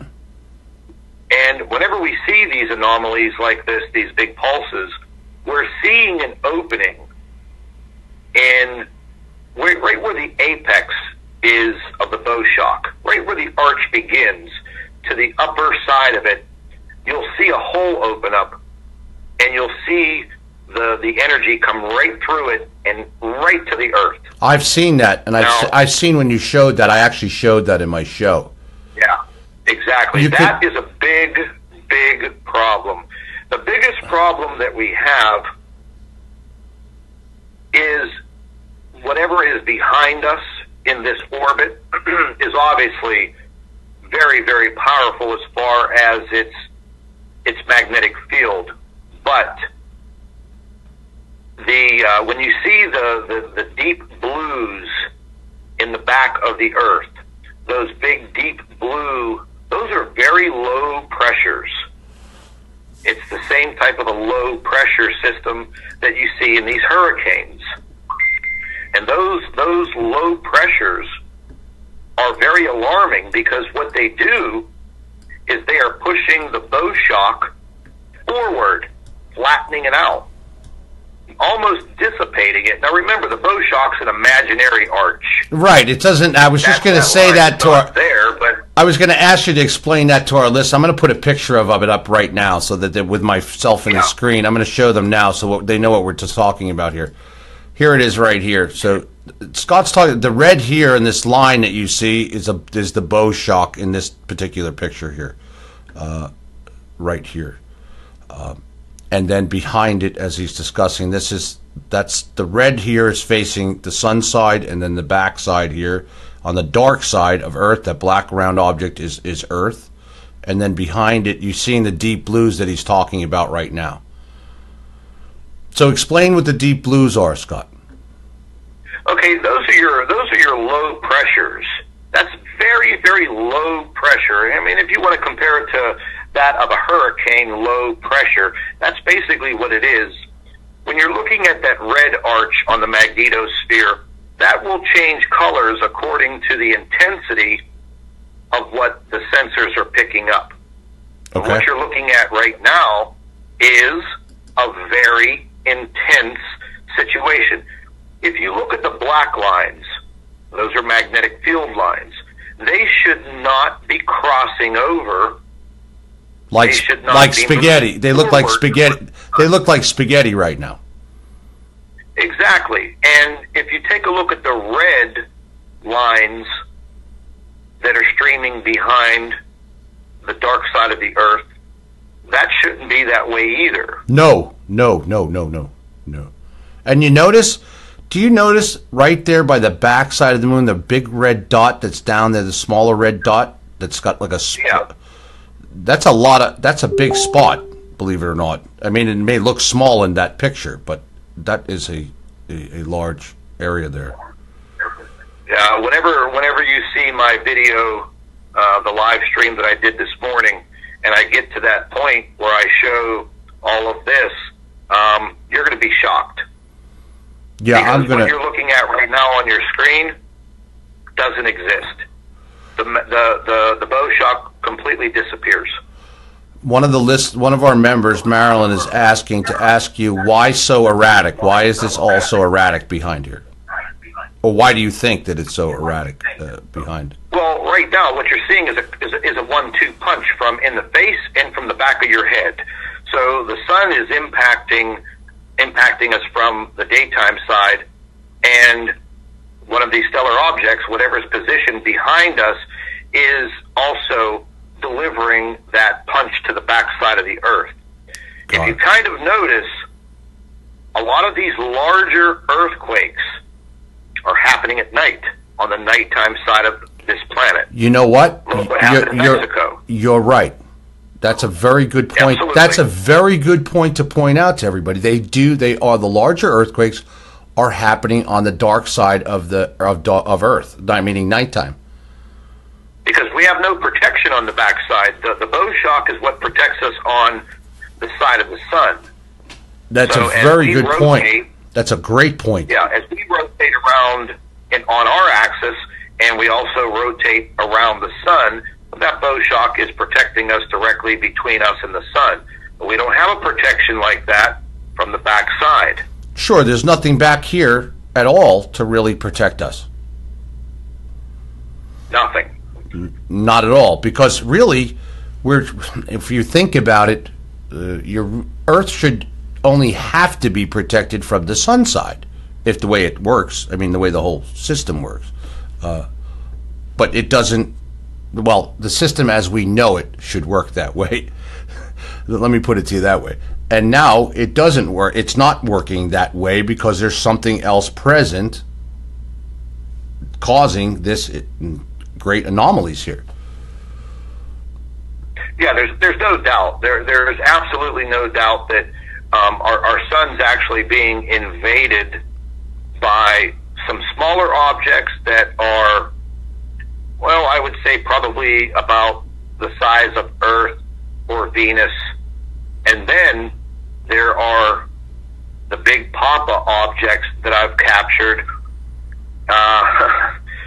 These objects are a third of the size of the sun. And I know people don't want to believe that because, I mean, seeing is believing, but if you watch the evidence that I've uncovered and then NASA covers it up, NASA deletes footage, NASA deletes 4 hours of footage.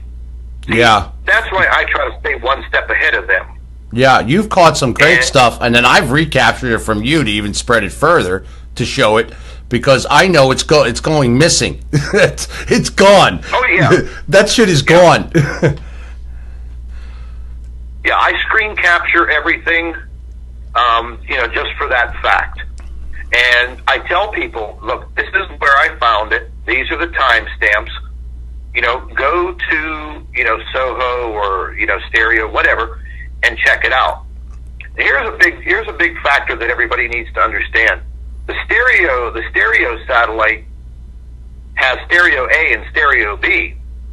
Yes, there's two. Stereo A would see one side of the sun, and stereo B would see the other side of the sun, the back side that we don't normally see. Oh, mysteriously, the satellite went into a spin, never recovered, and now we get no images from the back side of the sun. Are you serious? But we know. Really? Yes, we know that that craft did not go into a spin. No, they're not going to put, that kind of money out there in space with that type of malfunction. They shut it down. They shut it down. Yeah, well, they shut it down to public feed. Yeah, that's what I mean, to public feed, yeah. Yeah, absolutely. Something else that I uncovered is that if you pay very close attention to the SOHO and, the coronagraph imaging, stereo, set sheet, whatever you're looking at, you notice that you only get increments of 12 or 16 minutes, sometimes 2 hours. Right, yes. But I found out through one of these Harvard professors that was studying the brown dwarfs out at the edge of our solar system, actually. He made a statement that they only get the information that NASA allows them to see. They have steady feeds of this information in real time. Every every. Oh yeah, that would make sense to me. That would make sense, sure. Absolutely. That's why we only get what we get. And even I even catch them then with giving me limited information. Right. Yeah, I noticed, and I've even, like, when you've done some shows and I show you, there's big gaps missing in their time, you know, when you go, if you really take the time to go through the numbers, you know what I'm saying, the time clock, and look, you'll see that when there was something found or they remove, you know, sections that you can't see at all, you know, they've taken them out. They've taken them out. Oh, yeah. They do a lot of editing. I can tell you that much. They're probably employing just as many graphic artists as they do scientists. Let me, Karen, one of our members is asking, do you believe it is something large behind Earth, or is it this whole solar system, this secondary Nemesis solar system? I believe it's one of the objects. I believe it's one of the objects that, I mean, listen, it doesn't have to be a massive object. It could be an object the same size of Earth or smaller. Right. Because you have to remember something. These brown dwarfs or these stellar cores, they are very, very powerful, even if they are small. Because we're talking about the magnetic field of an object and its mass.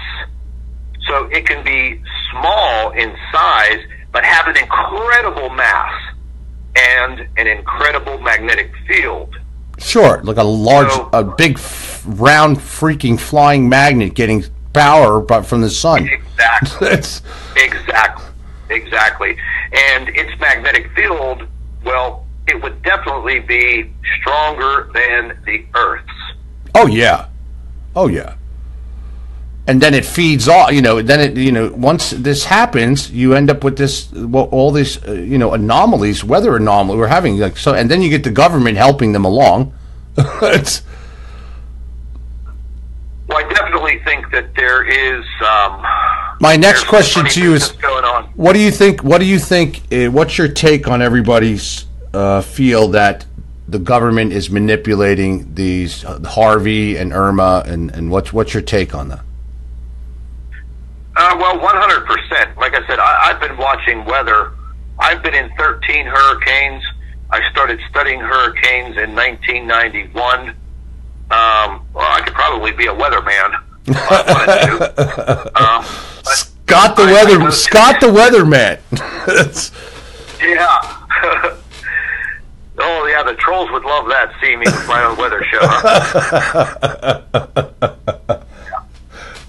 That would be fun, actually. Through different contacts and research of my own,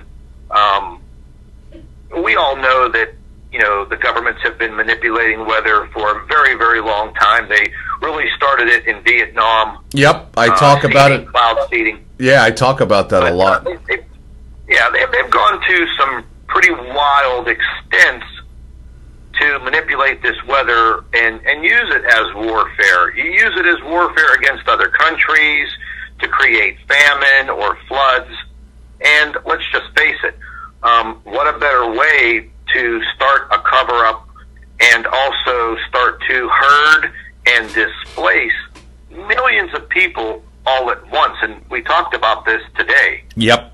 I 1,000% concur. That's what's starting now. Exactly. And I've uncovered some information about these damn NexRad stations that are everywhere in the United States and what abilities they also have other than monitoring weather by radar. I just came to learn in the past month. I started studying that myself in the past month about these NexR radars and where they're all positioned, and they definitely. And what brought me to that was in Kansas, where we're buying these missile bases to turn them into nice survival communities. I had to travel from the base to the county to talk to them about zoning and things like that, and the owner of the base takes me through the hills in Kansas and out in the middle of nowhere, just in the middle of nowhere. Dirt roads and everything. And then in the middle of this hot day, We come up, and I'm like, what the hell is that? And it's a big white, looks like a big white golf ball out in the middle of nowhere, out in the field. And underneath it was a herd of cattle trying to escape the sun, black cattle trying to escape the heat from the sun, all curdled underneath the one side, the shady side. And I actually stopped and took some pictures and posted them in the group. And I'm like, this is a weather radar station. And then I'm like, you know what? This has to be doing much more than that. And I started to look into these and where they're positioned and their capabilities. And I agree 100% now, and I'm getting deep into investigating these, that they are part of, it's not just HARP, it's not just that, it has to do with these weather radar, the alleged weather radar systems that look like big white golf balls, sticking out in the middle of nowhere. And there's a... Yeah, they claim it's Doppler. Yeah, they say it's Doppler radar, and I'm thinking to myself, well, how many Doppler radars do you need? There's like thousands of these things. Exactly, and they are very strategically placed. Yes. And what we found at each one of these facilities, well, let's just say there's been some testing done, and they are at points in time emitting very, very, very high levels of microwaves directly straight up. Now, if you take microwaves in very, very high amounts, and you project them directly up into the sky, that's all they can actually do, they're going to create what is called a weather burst. Right. And you can clearly see these on radar. 1 minute they're a little speck, and the next minute they're huge. They're miles wide. That's the video. Huge. Believe it or not, I sent you a video today. I texted you, and I said, do me a favor, watch that. And there was a guy on there, and the reason why I sent it to you is to ask the doctor, and you know what, you just brought it up. He was showing, and he's been watching hurricanes and monitoring the weather for a couple of years now, 8 years, he said. And he's just like a nobody. He's not anybody, but I could tell the guy's very intelligent.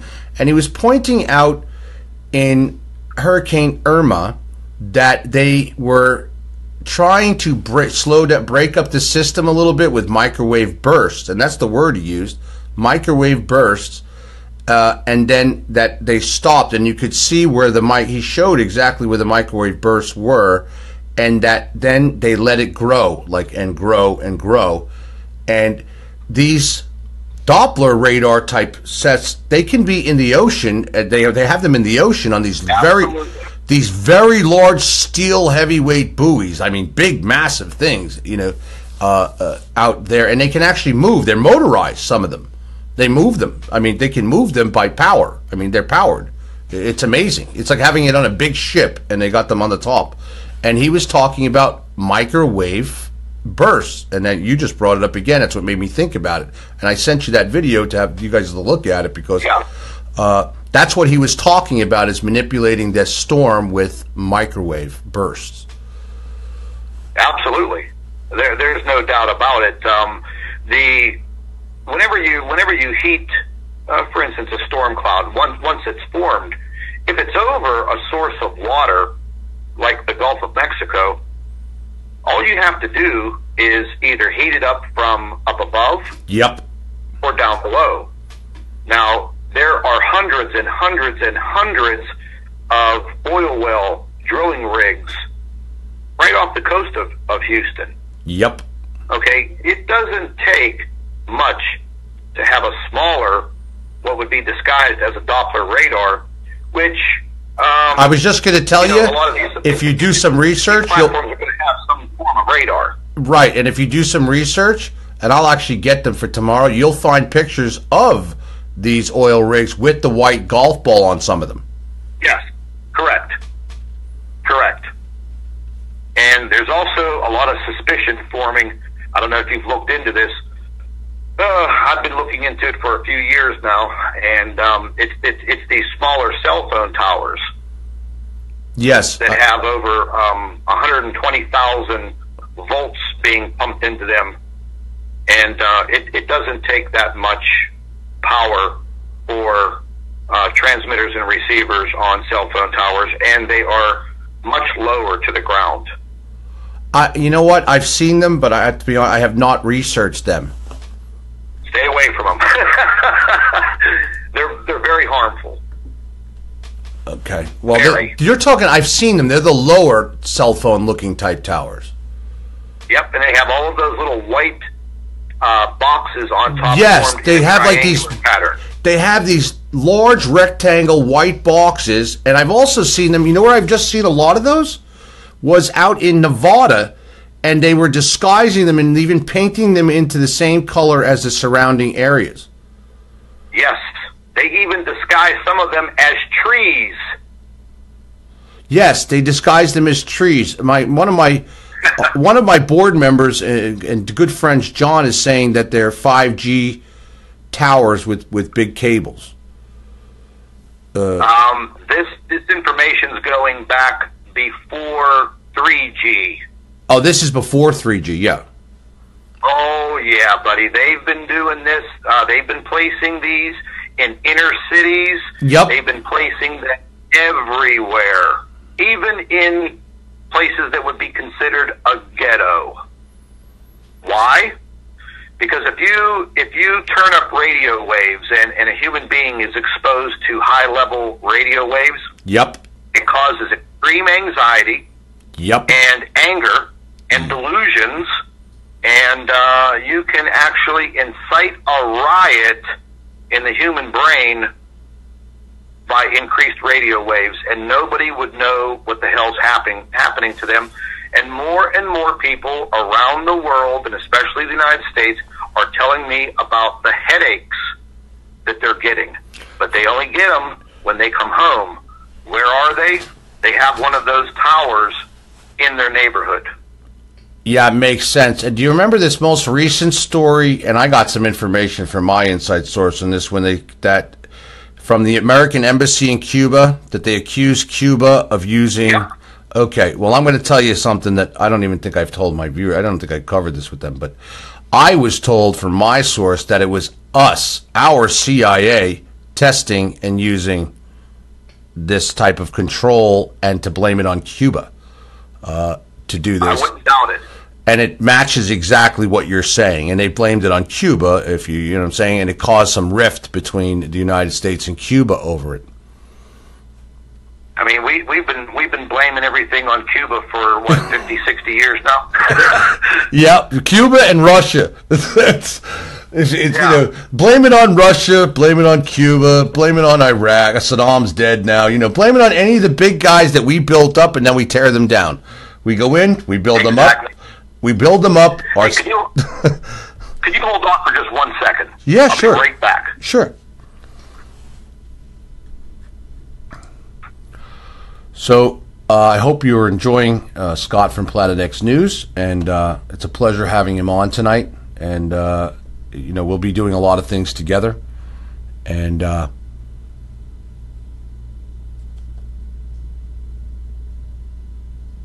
yes, crew. But I also believe that the frequency change on the whole planet, okay, is causing a lot of this as well. It's not just what the government is doing and things of that nature. The whole frequency on the planet has changed and rose up. And it will continue to change from its normal 5.8 and 6.8, where it's been fluctuating at for centuries, actually. It is now changed.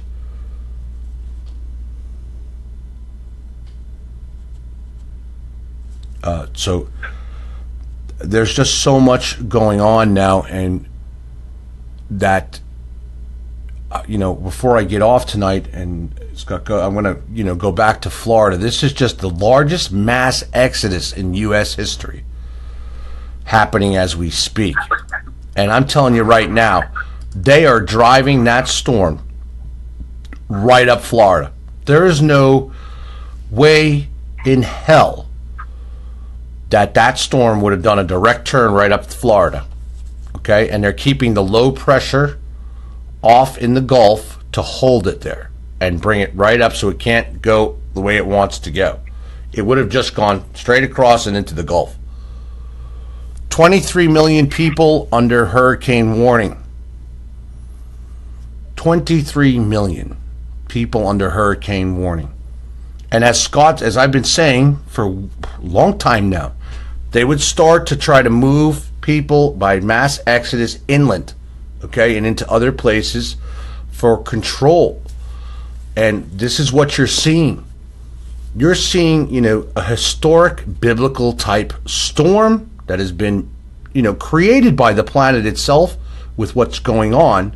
However, fed by our government, the governments, I should say, and creating this very bad situation for the United States. And I'm telling you, the military's in full force. They got an aircraft carrier on the way down there. All kinds of stuff, just like we have the military in Texas, and it's going to only get worse. And you're going to see, we already have it, martial law. You're going to see FEMA in zones all activated like we do now. You're going to see it's just going to keep going. And wait, I'm telling you, California, the Midwest, and the Northeast are next for the biggest things to happen. Those are the two areas we need to keep our eye on after this Florida situation. And I'm also believing that we're going to have something inside, like near the Mississippi River. Could be a major earthquake or something near that, up by Chicago or something of that nature. No, people don't know where to go. People don't know where to go. People do not know where to go. And when you see the devastation, and I'm going to be covering this all through the weekend, and I'm going to be streaming live on our new MFA TV channel on YouTube. So, and it will be shared. I'll be doing it with you guys in the group just like this. Through the group like this, but as well as I'm going to be streaming live on YouTube now on MFA TV. So, hang on, I just knocked something else out here. Okay. Yes, the Great Lakes as well, yes.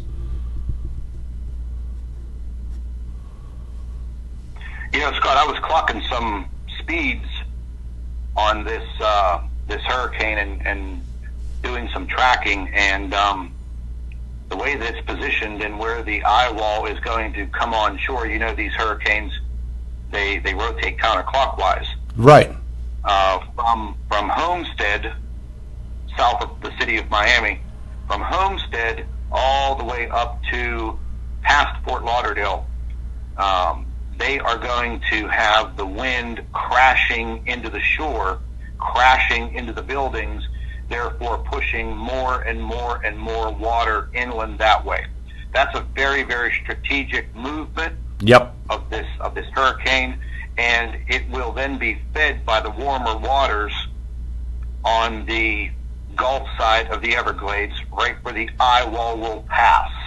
Yep. And Miami, people don't understand that Miami, Fort Lauderdale area is going to get blasted with a wall of water. Yes. With a wall of water. And I'm telling you, I believe that wall of water they're going to see in the excess of 20 feet. I'll guarantee you.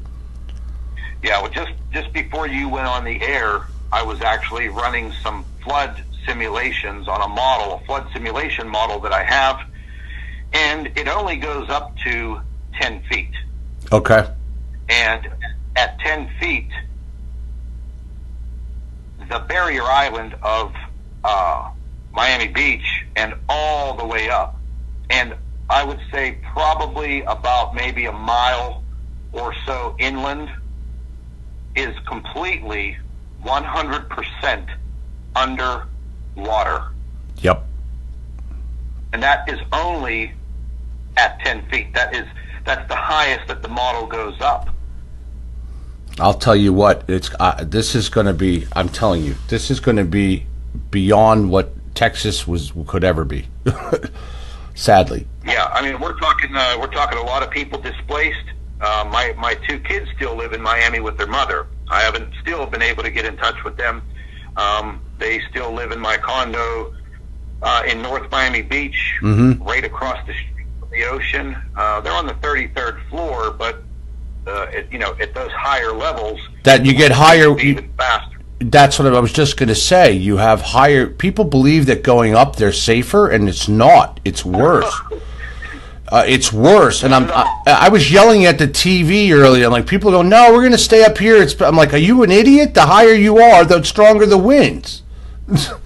I'm like, you don't want to go up higher. You know, I'm like, oh, don't do that. Don't stay up there. You know, you're in a concrete structure, but don't go all the way up. Go in a stairwell or something, you know what I'm saying, and go in the middle, you know, maybe 10 floors up or something of that nature, or 4 or 5 people can gather there and use other people's condos or something, because you're going to get higher wind speeds, much higher wind speeds the higher you go. Yeah, it's going to be a very, very dangerous situation. Like I said, just looking at this last model, that it's just not a good situation. Where the eye wall is being positioned, it is now bringing the strongest, most sustained winds directly westbound, crashing directly into the beaches, almost perfectly. That's just a little too perfect for a weather system. Yeah. It's just not good. It's died down just a little bit. They put it down to a 4 now, it looks like, again. Yeah, it's being sheared a little bit by the high mountaintops in Cuba. the center part of Cuba. But look, as soon as it hits Key West, right before it's showing it as a 5, because obviously the warmer water. Yeah, the Keys will disappear. I've spent a lot of time in all of the Keys in my 22 years down there. I would always go down and spend some time with friends down in the Keys. I'm very well versed in their land structure, and I can tell you this much. Besides the 7-mile bridge, which goes and extends from Marathon Key to the next island, that's going to be your highest point. Right. The arch of that big causeway. Mm-hmm. Other than that, nah. It'll be underwater. They're driving this sucker. Listen to me. I'm looking at this now. They are driving this sucker right up the middle of Florida, pretty much. Yeah,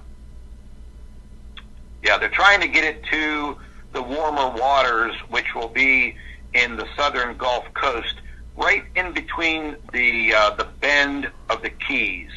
So you want to get on the Gulf side of the Keys, where the water temperature is going to be several degrees warmer. And you really wouldn't think that a 2 or 3 degrees warmer would be that much of a difference, but in this factor, that is going to be the feeding catalyst to dump more rain. They just showed, actually, a little bit ago here, because the video is playing behind me, that they're looking at 20 to 30 foot seas, like I said, on the Miami-Fort Lauderdale side. Well, check this out. Just before you went on the air, I was already clocking waves at 54 feet. I believe it. It's possible. There's no doubt in my mind, because people are focusing on the eye itself instead of the way the storm is moving and where the water push goes. Okay, the water push, the wall of water is going to push to Fort Lauderdale, Miami. Boom. It's the way it's going. It's going to be really, really bad. I don't think there's going to be anything left of Key West but some concrete bridges and some sandbars, if you want the truth. Yeah, it's going to be pretty bad, because a large portion of the Keys is still relatively old. Yep. I mean, there's not been that much development there, because it's very hard to insure. Yep. A lot of people. There's a group that's been taking care of Hemingway's house, which is one of the oldest. It is the oldest, excuse me. And it's survived every. They said it survived every hurricane. It's made out of stone and block and da da da da. And I'm like, they're way out there in Key. I'm like, I don't care what you're in. I don't think Hemingway's house is going to take this. I don't know. This is pretty bad. I'll tell you what.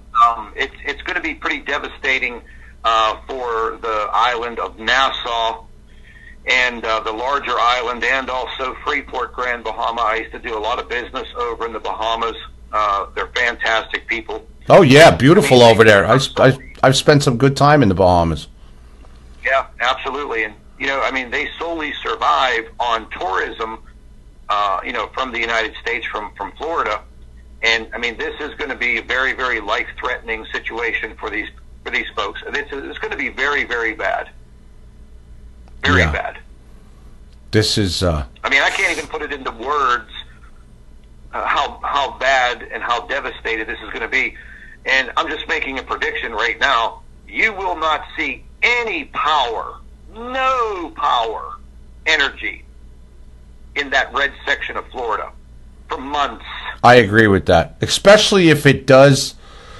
In which I would say, if it is what it is, science is science, and it works the way it does. Once it hits that warmer water, right as it gets to the Keys, and then right over, as you said, and over the little bit of the Gulf and the Everglades, which is still warm water right there. It's not going to slow it down. The Everglades, it'll fuel it up.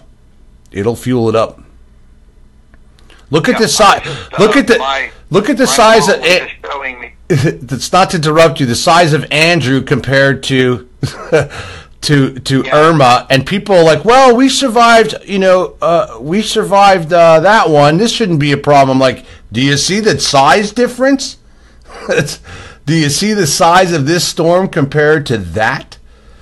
And, these people are just like, no, we'll just hang this out. That eyes look like the walls are going right over Key West and then driving straight up the Keys, right. It almost like it's driving right up the road, on I-95 and going right up the road. I survived Hurricane Andrew myself, and it was a point in my life where I would never want to go through that again.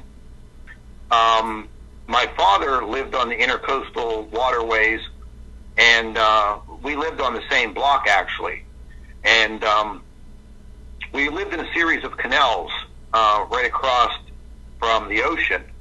And my father had a 28-foot boat, and it was securely docked right in the back of the house.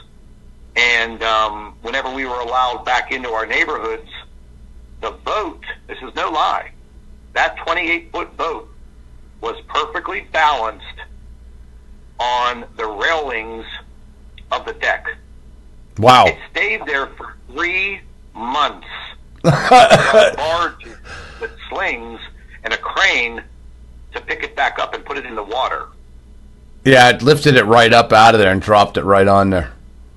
Now, that was a small Category 5 hurricane that they're comparing Andrew and Irma. So, I just clocked wind speeds in excess of 201 miles per hour, right where you see the spinning number 4, Category 4 hurricane symbol. Yeah. 200 miles an hour. Look at the red. Look at the red right there. That's a wrap. Yeah, and if you notice the positioning where Miami's going to be on the worst side of the wind. Yep, that's where the largest water surge is going to come, the highest, excuse me, and that's what I'm saying. Absolutely. And I think they're trying to say, some stations say, oh, that's only going to be 10 feet. Bullshit. I don't buy that at all. No way. No. Now, something else to put into perspective is the timing, and if this comes at high tide, forget about it. Oh, my God. Well, that's something else before we go and end. I wanted to ask you I'm trying to find a video I wanted to show you that I had put up here in the group from a little earlier. It's just devastating. And it was, where the hell did it go? Let me find it here. Maybe I didn't put it in the group. Oh, wait. I know where it is. It's on the regular Underground page. Hang on. Let me go there. This was taken over the British Virgin Islands, and it is just, and of recent today. Geez, Facebook, can you take a little slower to load?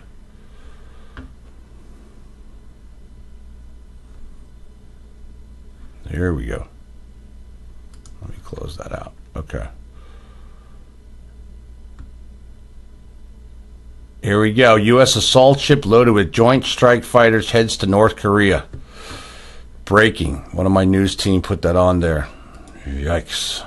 Well, I just got an alert that there was another North Korea bomb test registering a 6.5 earthquake again. Really? Yeah. Here's a big story I wanted to share with my people real quick while Scott's on, and I want people to pay attention to this.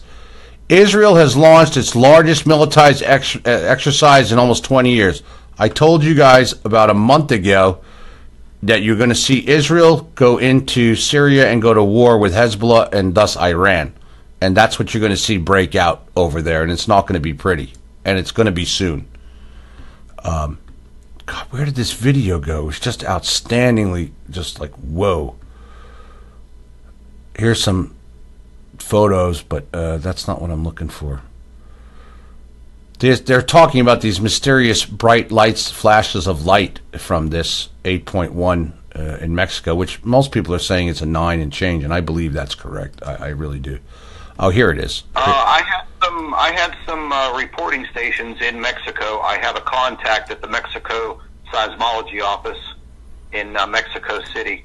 He emailed me about 1 hour later. Some of the devices were registering close to 9. Yeah, that's what I thought it would be. Is something around that, like a 9.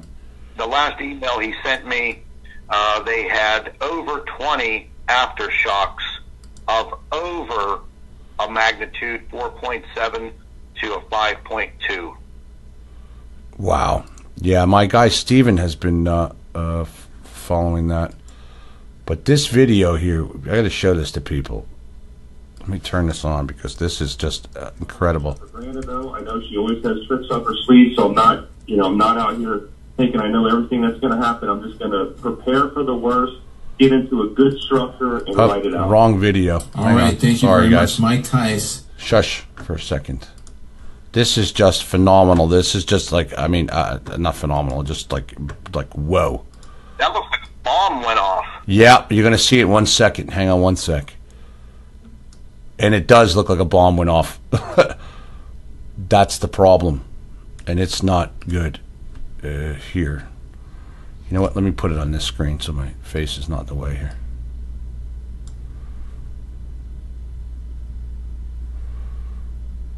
Facebook's tricky sometimes with because I want to show the most that I can of the video.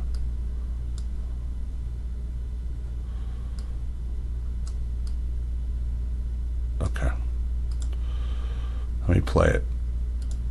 This is serious. Watch this.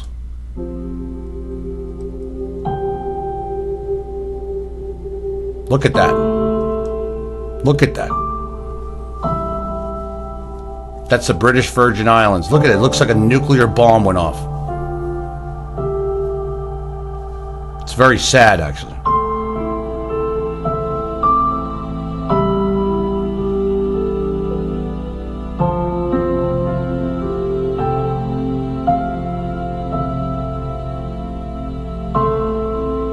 The airport is just destroyed.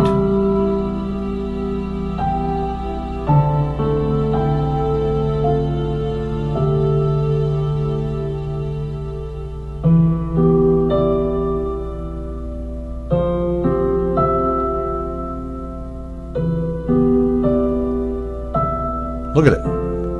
Done.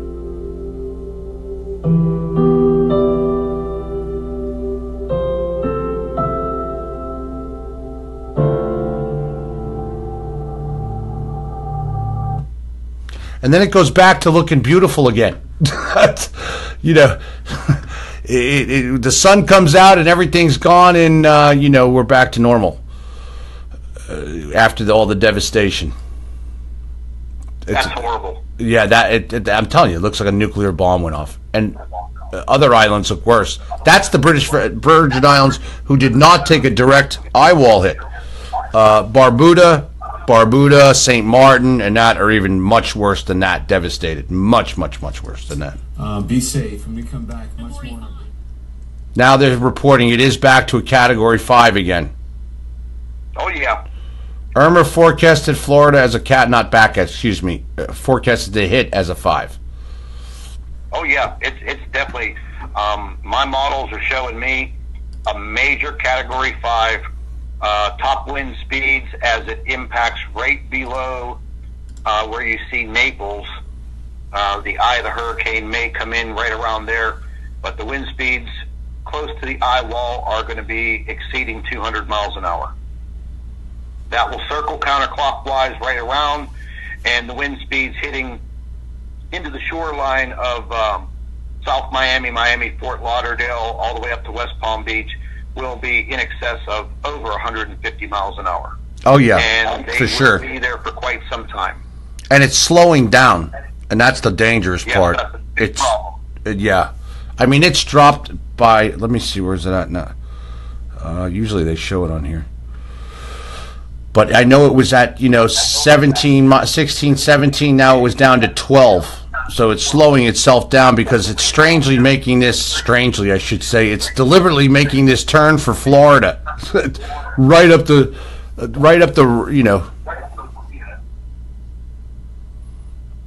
It's just very bad, very, very, very sad. Yeah, if we see this hurricane halt, the eye of the hurricane, if we see it stop out in the warm waters of the Gulf, right in the hinge of the Keys, right in that little dip in the curve. And that's where I think we see the eye wall stop there. There's just absolutely no doubt that it's being controlled, and it's going to produce as much damage as it possibly can. And that type of storm surge for, well, let's say 24 to 36 hours, possibly even 48 hours. Yeah. It's just going to be devastating, and eventually, I mean, you're going to have high tide twice, possibly. Yeah, that's true. You would have high tide twice. Right. Yeah. It's going to inflict a lot of damage. There's absolutely no doubt about it. It's going to be really bad. The infrastructure of South Florida is going to be completely destroyed. It's just, and people need to remember one thing. Even this thing as a 1, okay, up there, it's going to bring a lot of damage with it, even as a 1 and a 2. You know what I mean? As a 2 and a 1 as it slows down.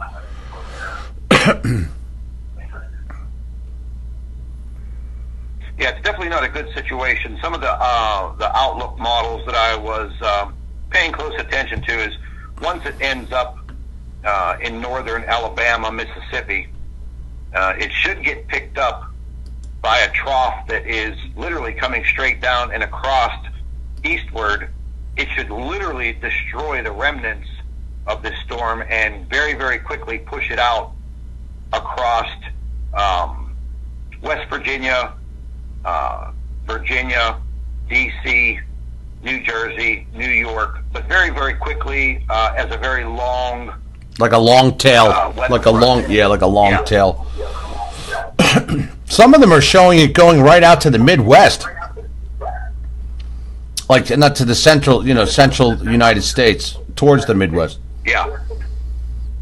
Yeah, it all depends on what that upper level trough is going to do that is slowly moving down from Canada. It's coming down from Canada now, correct?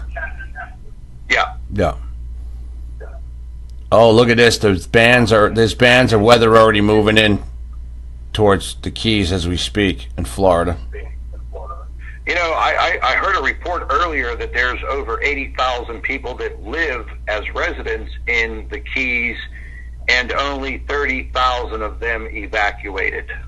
That leaves 50,000 people unaccounted for. God, I hope you're wrong about that. It was all over the news, and I found that to be very, very insane. I mean, I don't think, and I heard it today all over the news. Well, we survived Andrew. We survived Andrew. They're like, this is not, even news reporters on CNN who were talking to some people who were staying there, they were trying to, and I'm not a CNN fan, but CNN's doing a good job covering this hurricane. They were trying to convince these people, like, get out of there. Don't stay there. Nobody's going to be able to help you for God knows how long if you do survive. You know what I'm saying? If God forbid you're injured or other things.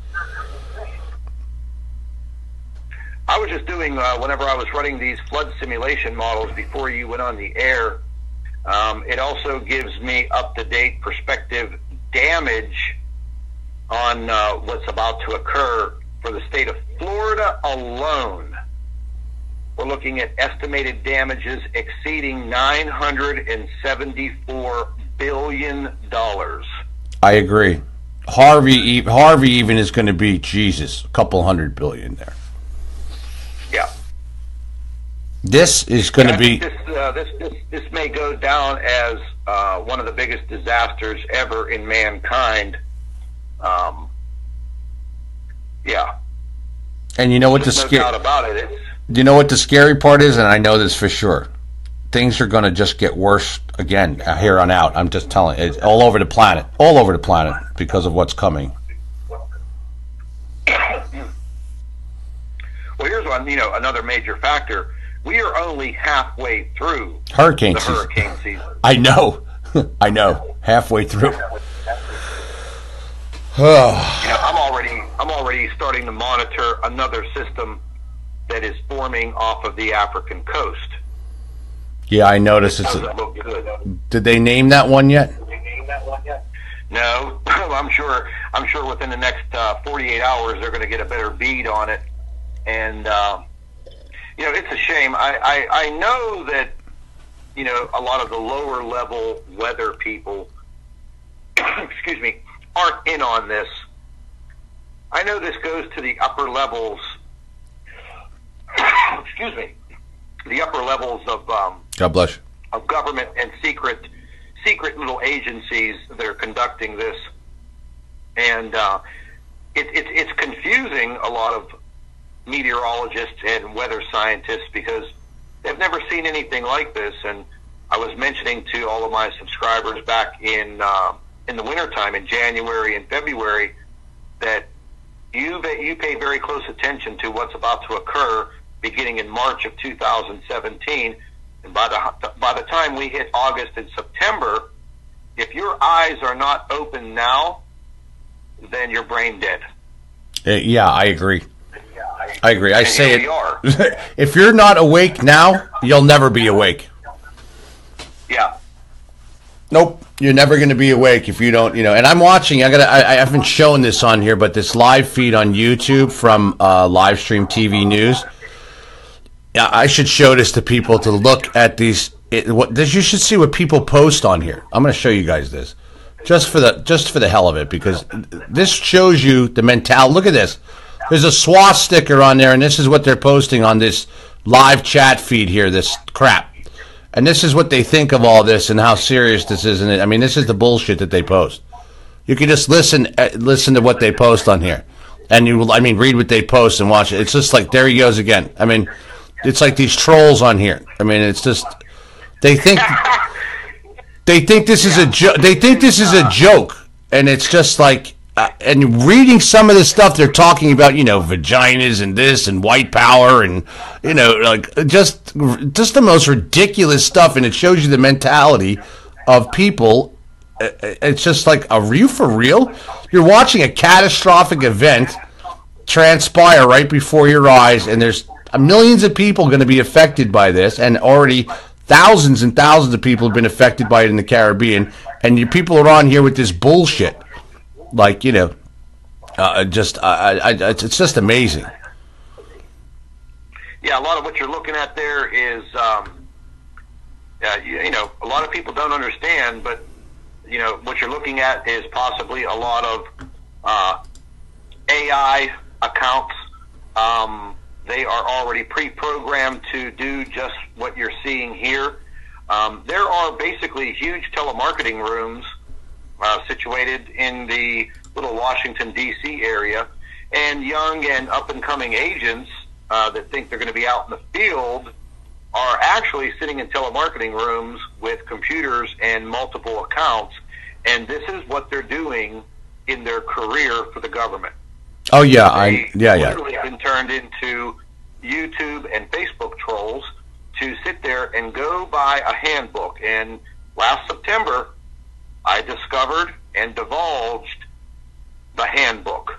I found the PDF file, I exposed it, and boy, did I get hell for it. And I bet you. It is a legitimate handbook. And how to be a troll? How to be a troll for the government? Oh, yeah, I know, and I can see all this. There's a ton, I'm not showing you now, but there's a ton of Trump shit on here as well, and Hillary shit.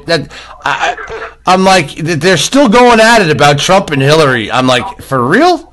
Yeah.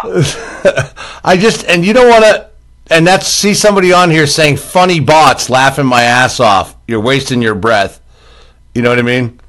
There's another guy, hunker your foreskins down, you Floridians. Like, and I'm not, this is a serious matter, but when you see some of this crap, it's like, are you for really? For real? And then these niggas smoking crack. these niggas stink like shit. Irma gonna wash the niggas away. This is what they're saying on here, And I'm like, and then this other guy's going back to him, sand nigger, shut up.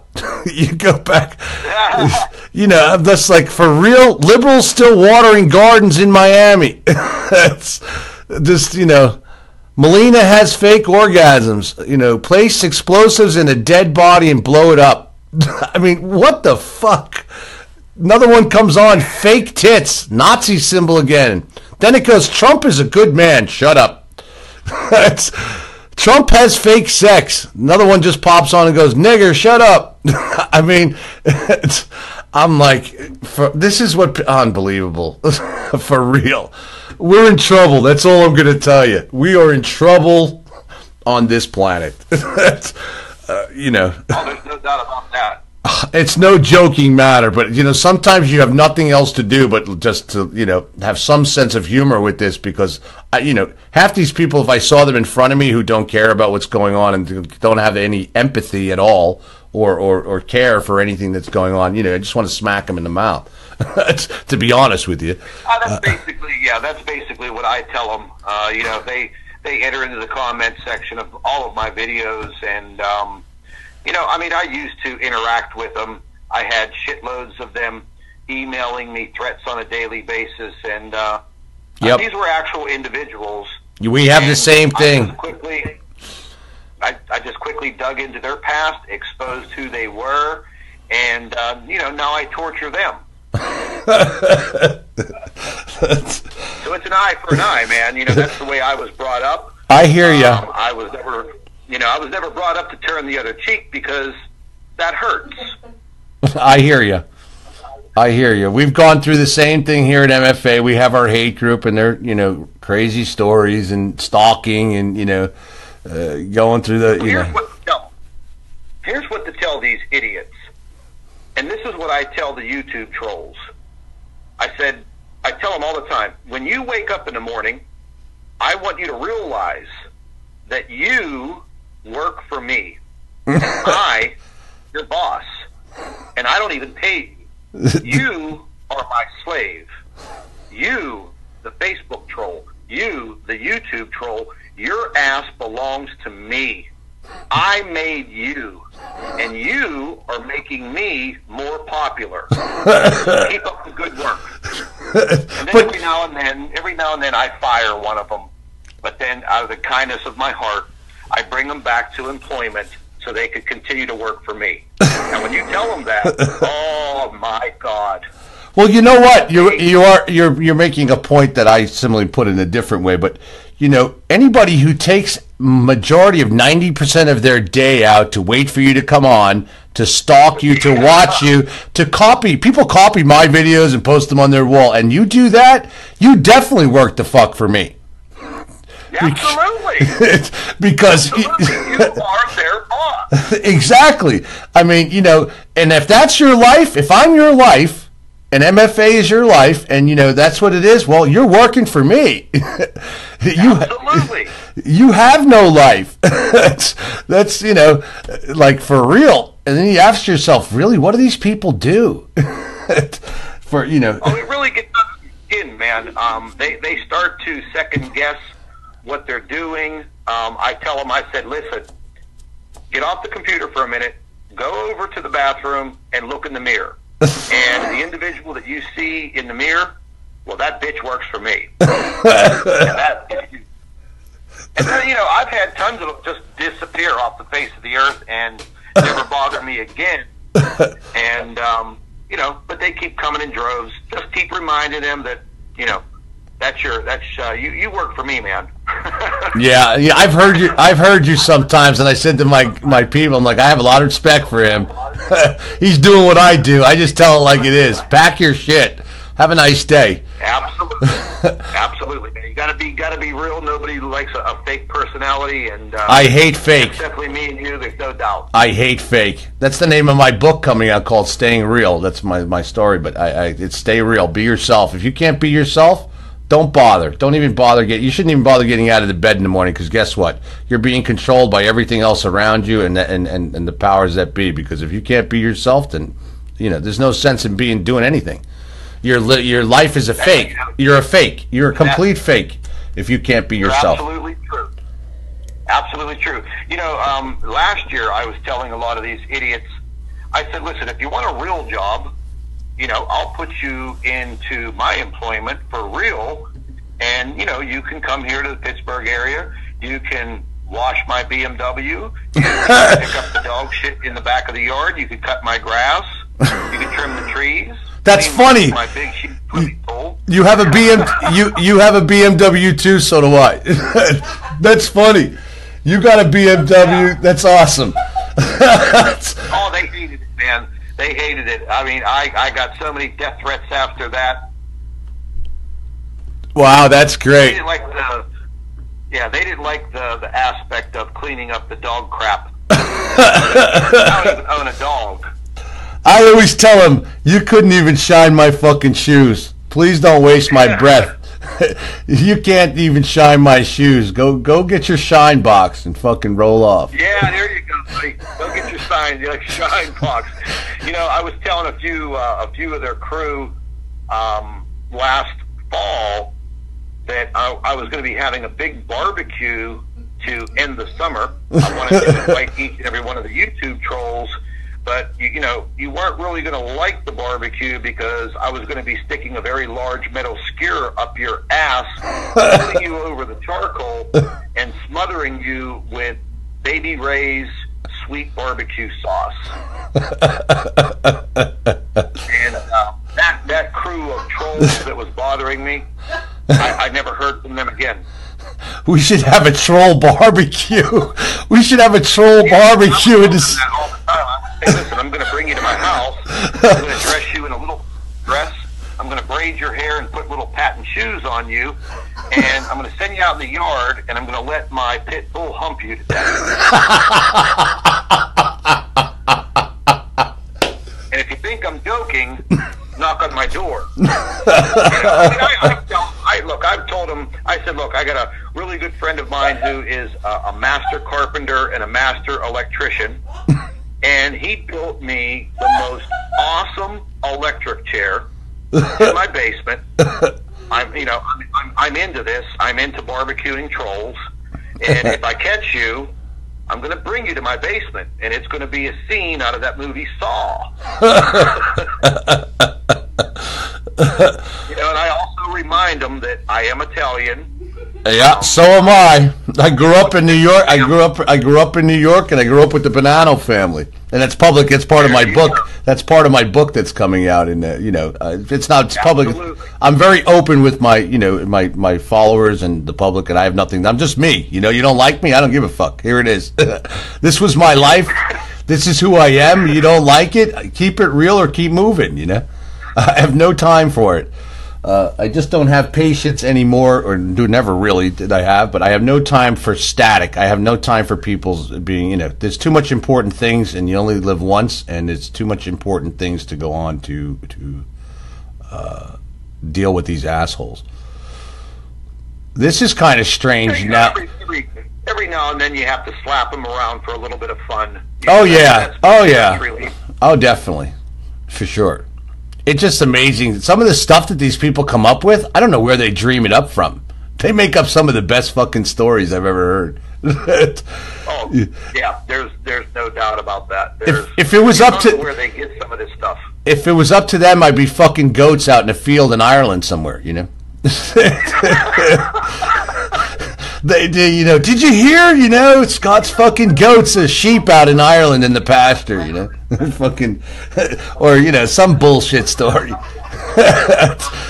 Yeah, I've heard it all, bro. I've just heard it all. I've heard it all, and I'm not joking. They've been. I'm not joking. Taking cracks at me over the last couple of weeks because they discovered that I have a paranormal group that I've had for many, many years. I've investigated, you know, paranormal activity since I was in college. Uh-huh. And, I mean, I truly believe in it. I have my own evidence. I've produced tons of evidence of paranormal activity. Oh, I believe it too. I believe it too. Now they're calling me, oh, you know, Scott's a Satan worshiper and blah, blah, blah. So. Oh, boy. Yeah, I've been called that too. I've been called that too. Yeah, a couple of days ago, I emailed a few of them back, and I said, "Look, here's the deal. So you think I'm a Satan worshiper because you've watched some of my videos on my paranormal channel, literally conversing with spirits. Okay, that's fine. Well, this is what I'm going to do. Whenever you go to bed tonight, you're not going to get a good night's sleep." Because I have already ordered these spirits to stand over you while you sleep and torture you. And if you don't know what I'm talking about, just Google the word succubus or incubus and have a good night's sleep. It probably freaks them out. They probably can't sleep thinking that it's fucking, you know. Well, absolutely. And here's something that, you know, a lot of people don't know about me. My mom was a psychology professor and a very, very smart, down-to-earth woman. And, you know, I grew up in that household with a professor of psychology. Sure. And my father was a super salesman, a very, very cunning businessman. So I kind of sometimes think I'm just a product of my environment. We all are, actually. I use reverse psychology against these fools. I plant the seed in their mind. And I know probably that day, that evening, a lot of them probably peed the bed that night.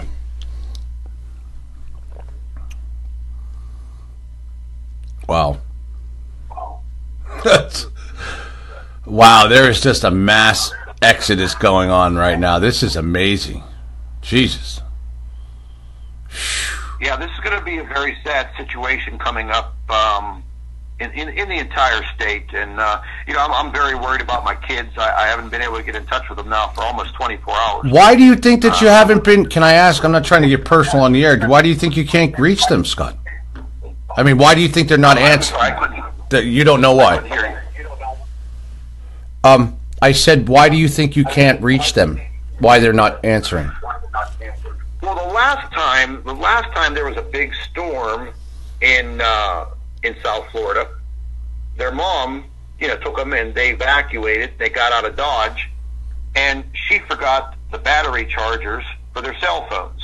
Oh, God. So for 3 days, I wasn't in touch with them until they actually got somebody to charge their one cell phone. I want to stop this video right here. I want to show everybody.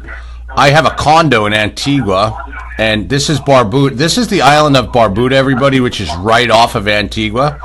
And right up here on this beach, this was a beautiful beach here at one time.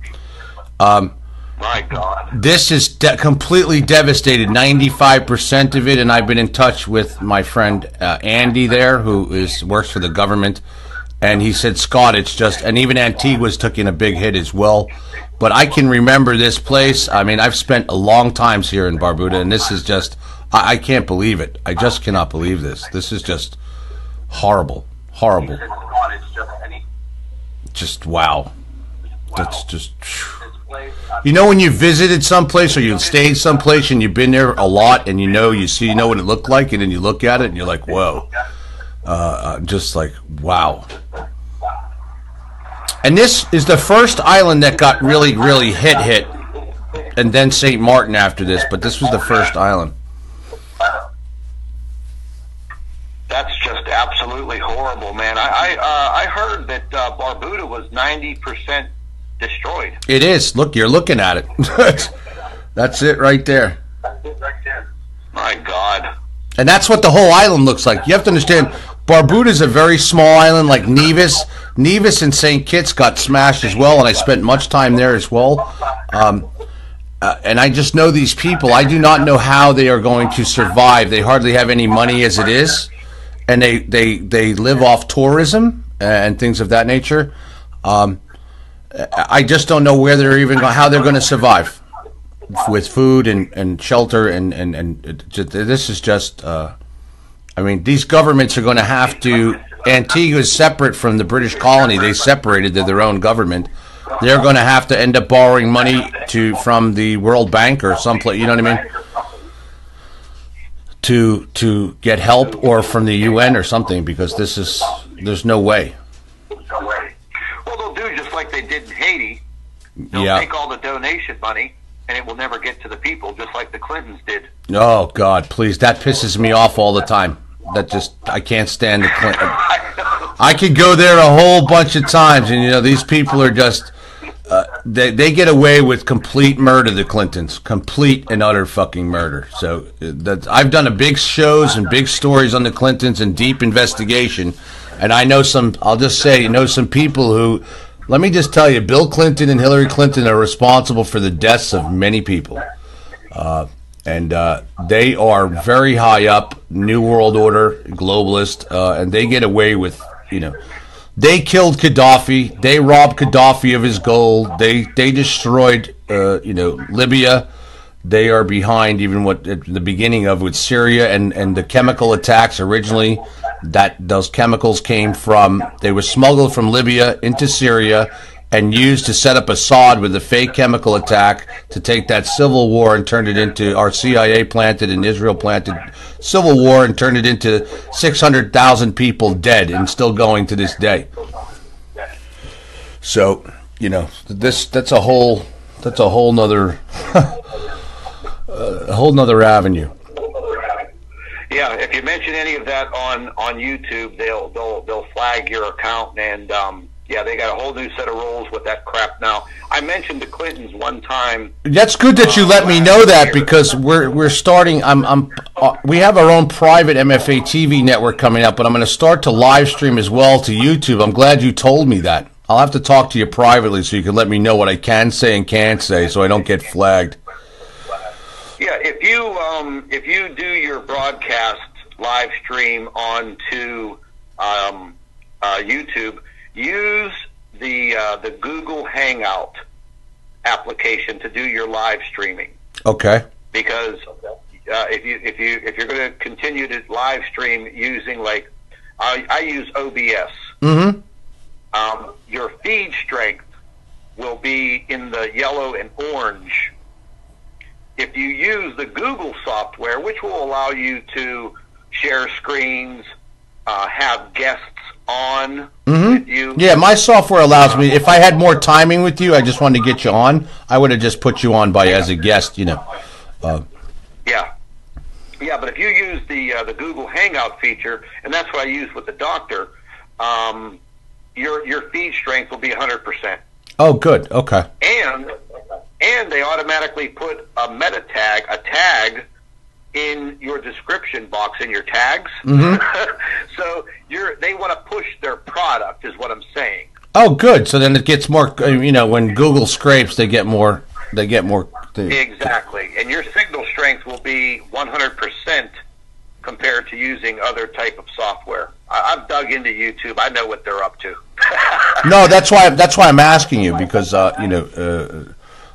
we have I'm setting up. We have real MFA TV coming out and MFA Social coming out with live streaming feature in our own private social media network. People are waiting for it now. We're beta testing, so it's really nice. I mean, our Messenger feature is much better than Messenger itself from Facebook.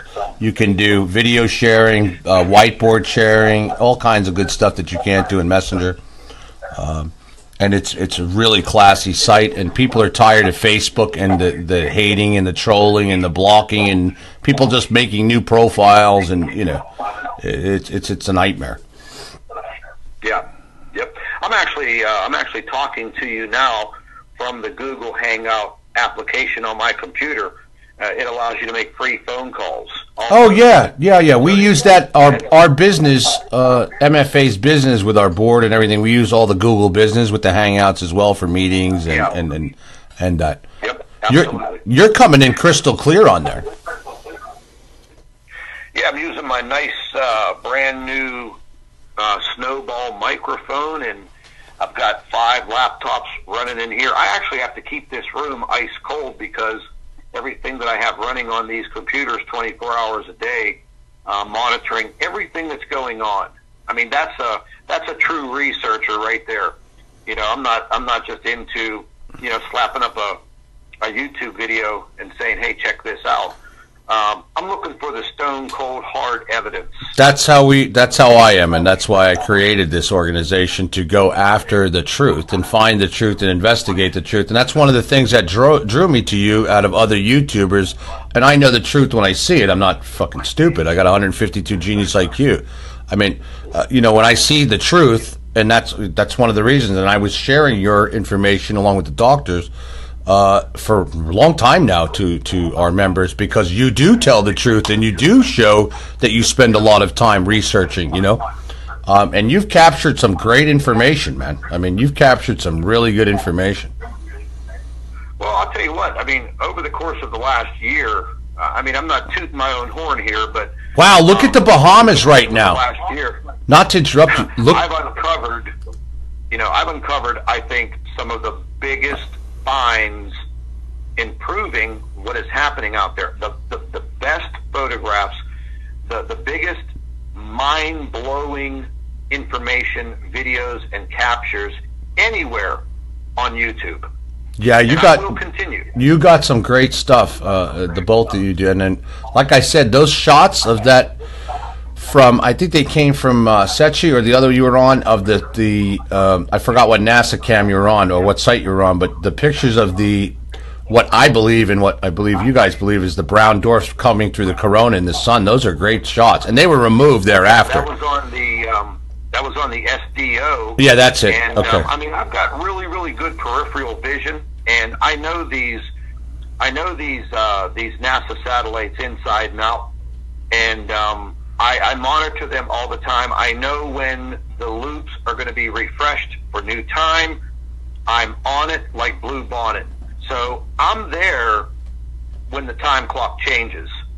So if there's something there to be seen, I'm going to see it, I'm going to record it, and I'm going to investigate it before they delete it. Yeah, like I said, there's stuff that you have, and I'm like, that shit is gone from NASA by the time I get there. We have one other. I got a question for you. I got a question for you. Not to interrupt you.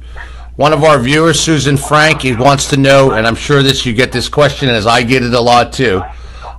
So when do you believe that there will be a flyby of the system? Well, that's the thing. I don't think that we're actually going to see a quote flyby. These objects they're too close to the sun, as I mentioned earlier. That is their host.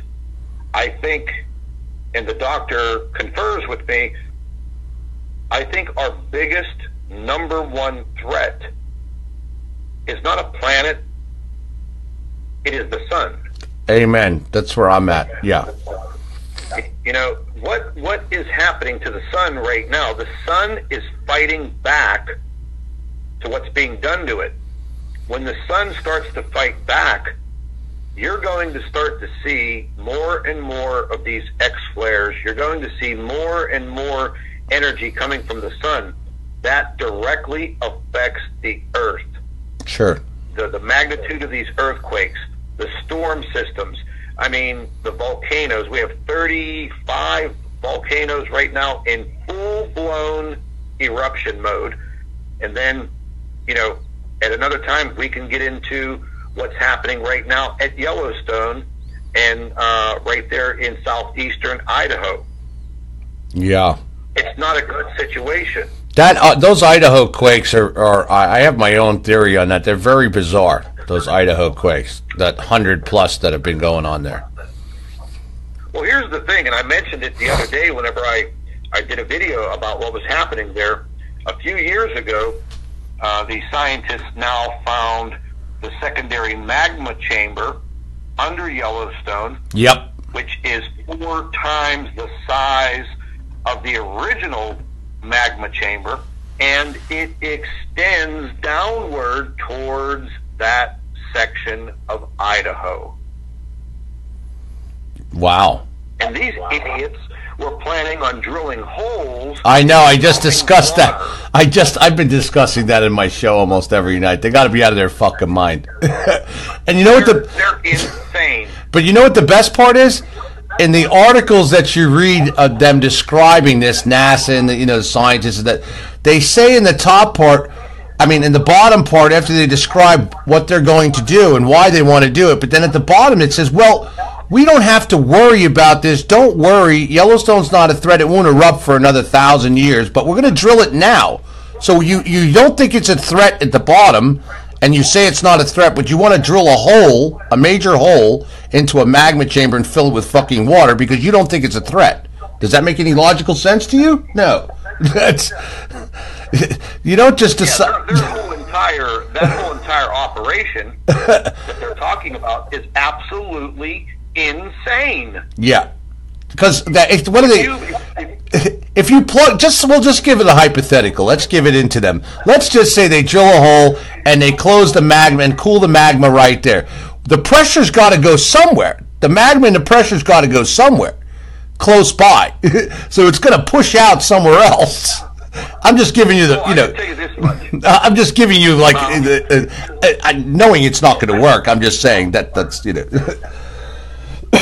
I worked for 5 years in the fracking industry up here in Pennsylvania. I got 13 certifications and I'm pretty well educated in the fracking industry. Mm-hmm. And with what they're talking about doing, and if you just put this into your mind, and you'll see this is what they'll do. If you drill holes like that, which they wouldn't even attempt to do, and you start pumping cold water into liquid magma, you're going to evaporate the water, you're going to create steam, and even if you have an outlet for that steam, you're not going to be able to control it, and you're going to cause what? A massive explosion. Sure, yeah. It's as simple as that.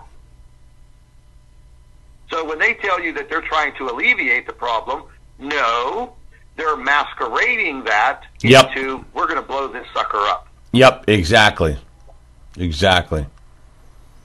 I can't believe this storm is still strengthening. And a big side of it is over Cuba as we speak. Cuba should slow that. That's going to create some breakage from those mountains, and that may be a good thing. But that's kind of odd. It just moved. Yep, that's what I'm saying. Those islands. Very, very odd. And then when it gets out where it's supposed to go, I bet you the eye's going to tighten up, and as it warms up right there and gets more, fuel. Yeah, this is definitely going to be. I'll probably be up all night monitoring, where this thing's going to go. That looks like a very suspicious jog to the south, though. Yeah, I saw it. Just looked. It looked like it just bumped it and wanted to go over it, and something pushed it right back.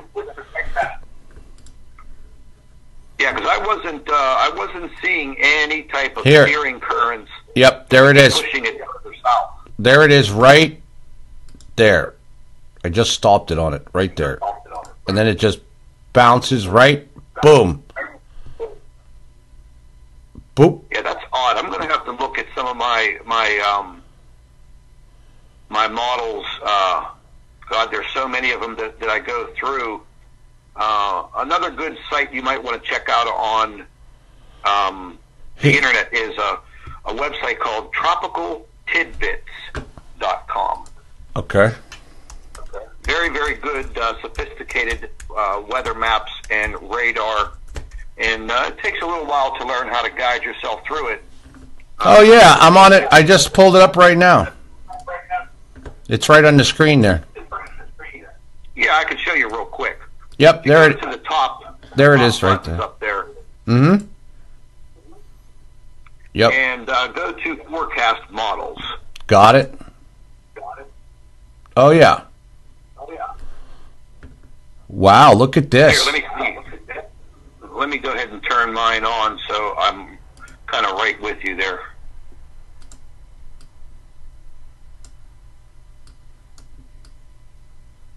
If you go down to the forecast models and then go over to the far left and click on lower dynamics. Okay. Trend GIF regions. Yeah, then whenever you click on forecast models, to the left you're going to see gray boxes, precipitation, moisture. Go to lower dynamics and then MSLP and 850 millibar wind. Lower dynamics, upper dynamics.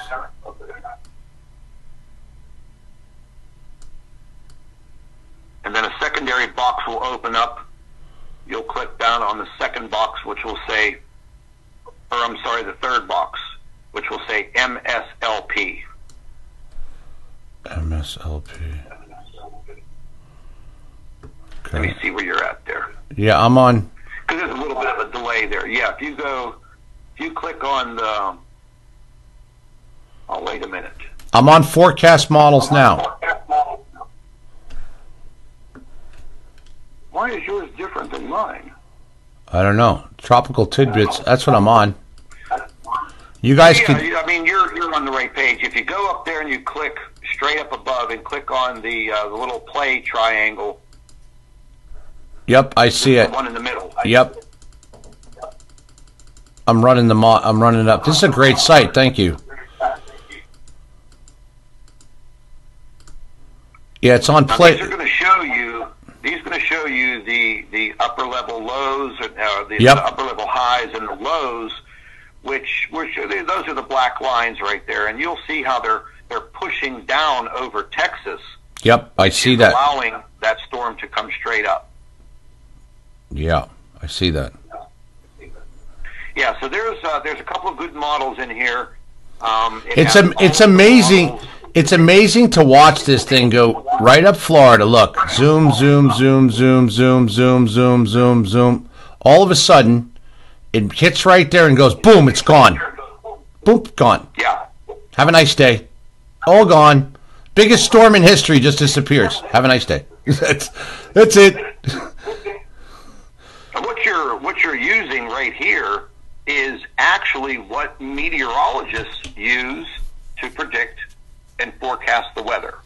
Excellent site. So thank you very much. Understanding this map, this model, will actually allow you to get about a day or two ahead of this storm. But that's based on natural weather, not what they're doing as far as steering the damn thing.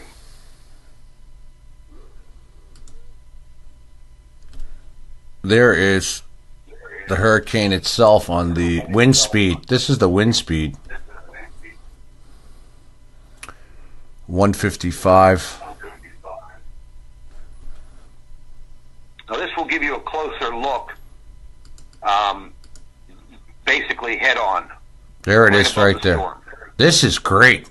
Wow. Thanks for this site. This is excellent. Oh, yeah. I mean, I've got every single look at that thing. Weather model there is. God, that thing just swallowed Florida. Jesus, look at this. Holy shit. You see how the eye took that quick turn to the right? Yep, there it goes, right there. Zoop, zoop, zoop, zoop, boom.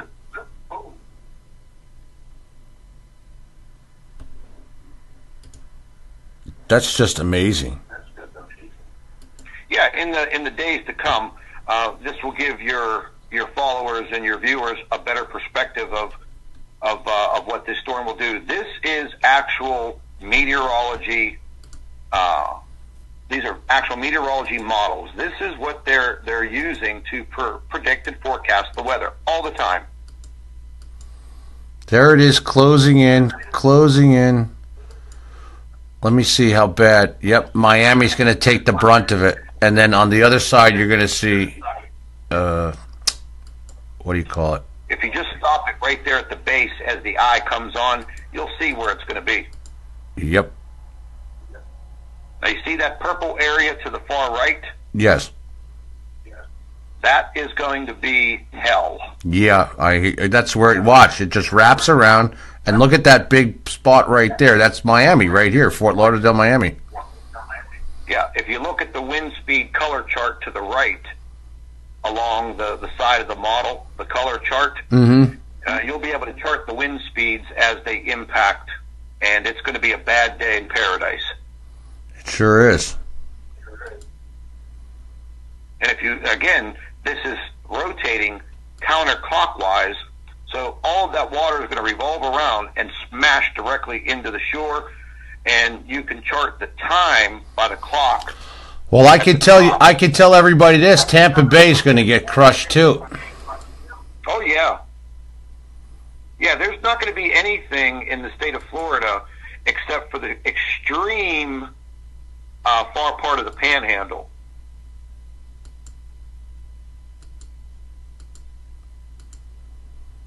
Wow. Yeah, Disney World up there, they're going to get hammered.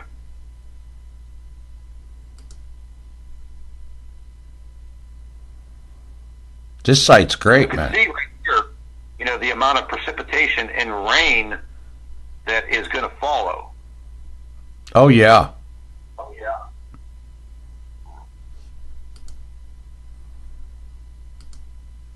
Yeah, this is a very, very good, very, very good website and model.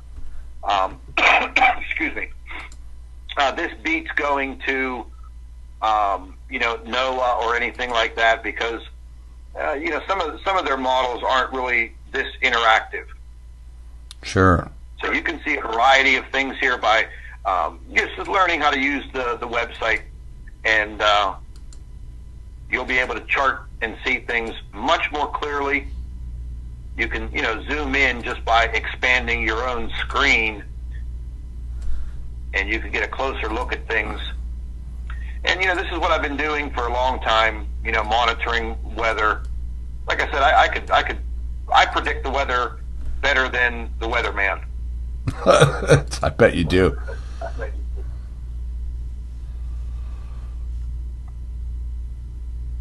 So you can see right there the big dip, the big red scale right there. That big high pressure. Yep. That just moved right up in here. Yeah. Because it moved in and dipped so far south. That is actually part of our jet stream. That jet stream should not be where it's at. It should not be dipping down that low past Texas. It should be way, way up there, almost near the border of Canada and the United States. Hey, Scott, notice coming in from the off the Pacific coast, what's pushed, like it both systems, right, between the Florida Irma and then on the west coast. Notice it's like something's coming from the Pacific to hold that jet stream in play like this. See it? It's on the left. I'll give you another model. It's behind my head. Here, like, hang on, let me fix it. It's behind my head. Let me get my head out of the way and fix the screen. You'll see what I'm talking about. Let me just recenter this and we get it. You see it right there on right here, the yellow circle. It's pushing right into that jet stream and this is a very erratic jet stream. Holy cow. Now that I'm looking at this. That's actually a storm. Yeah, this is over here. That's actually... Yeah, that's what I was saying. It's actually a storm pushing up into... what I was trying to say is we have one storm on the Midwest and another storm over here creating this very erratic jet stream. Yeah. It's like that just, you know, it's like somebody's just pushing it the way it is. Hey, if you really want to freak yourself out, check into what the current temperatures are in the North Pole. That'll definitely.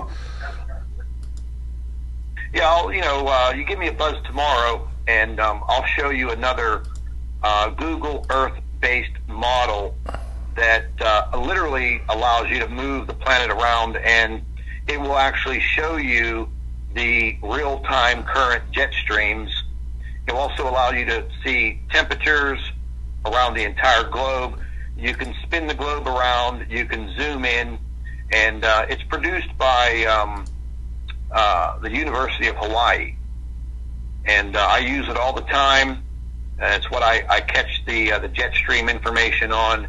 And you don't even have to download it. You just click on the link, go right to it. Very, very easy to learn. I mean, you do have to learn a little bit about the different settings as far as what you want to look at. But it will show you wind speeds, it will show you temperatures, and it will show you the jet stream in different levels. Yeah, this site is great. I'm looking at Jose right now.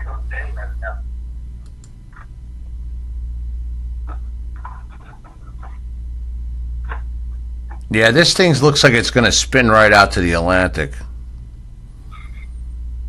It doesn't look like they're going to manipulate to even touch this thing. Well, this thing was actually poised to make a complete loop out to the Atlantic and then back to the west.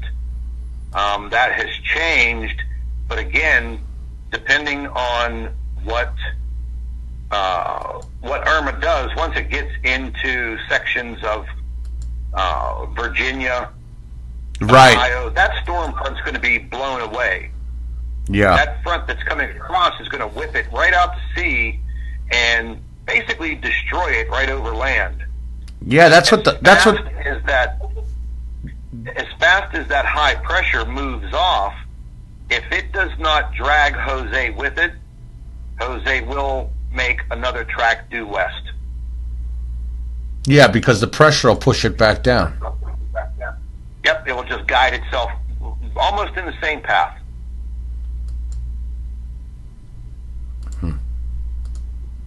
Like I was saying yesterday, Jose is their backup. Right. Jose is the backup.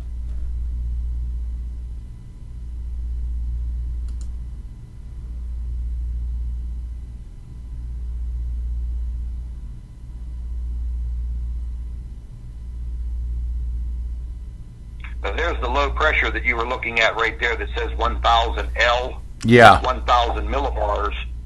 You know, it's not too bad, but it's moving off. Katia looks like it's just going to come right back like I thought and just hit Mexico and then bust up.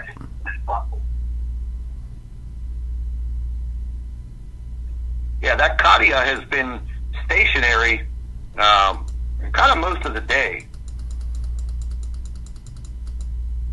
Yeah, it's right. Should be right about there now.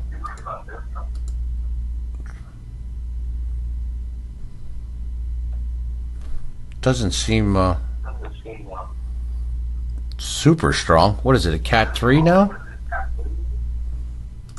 It was just a Category 1 or something like that. Yeah. It doesn't seem like it's... Yeah, it's not even... Jeez.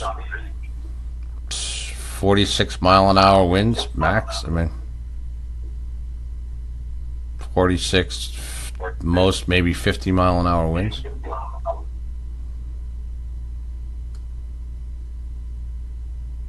Yeah, that's not too bad. When they're above 1,000 millibars like that, they're relatively tropical storm type winds, 30, 40 miles an hour. Right. Yeah, now you could see this pressure system. Well. Yeah, now just think if you zap that with some really strong microwaves from up above. Yep. Boom.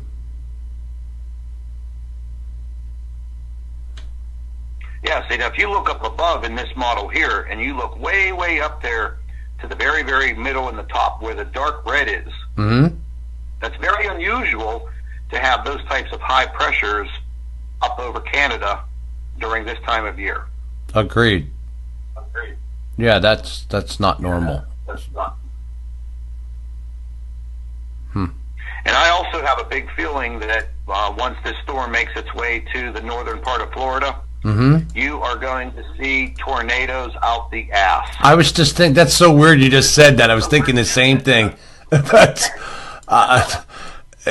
we have yet to really hear about tornadoes in this whole mess. I think you're going to see a lot of them based on the weather pattern that you're looking at right now. When you mix that high pressure in with that low pressure, you're going to create some very, very serious vortexes, which turn into tornadoes. You may see 30 or 40 of them on the ground at one time. That is very possible. Wow, I love this site. Thanks for showing it to me. Excellent. Thank you. Yeah. Excuse me. I just choked on my espresso. Yeah, there's another one that's really good and interactive that I use that's great. It's called Ventrucy. Ventrucy. Ventrusy. Ventrucy. All right, I'll have to check that out. Yeah, because I never even rely on what the Weather Channel has to say. I definitely don't rely on the local weatherman because his head's in the clouds. And I don't rely on CNN, the crap news network. But, I've learned a lot about weather over the last 25 years. And once you get to understand it and what you're seeing, you can actually predict and forecast the weather without a problem. I don't see what the local weatherman has issues with. Listen, right. I've understood the weather with jet streams and pressures and things, Jesus, since I was a kid. It doesn't take, and now with computers, the way it works, with a site like this, Jesus, a kid could, a 15-year-old, 10-year-old could predict the weather if he really wanted to. Yeah, you could give yourself an easy 7 to 10 day outlook, and naturally some things do change. That's why you continue to monitor it, and you'll see where it's going. All right, my friend. I want to say thank you for coming on, and I want to show everybody your site before I say goodnight so that they can on YouTube. And you have a new website, don't you? What is that? Yeah, the new website just started working on the other day. It is www.planetxresearcher.com. planetxresearcher.com. I've been built a website in a long time, and I actually had this one completely constructed and live on the internet in about 4 hours. planetxresearcher.com.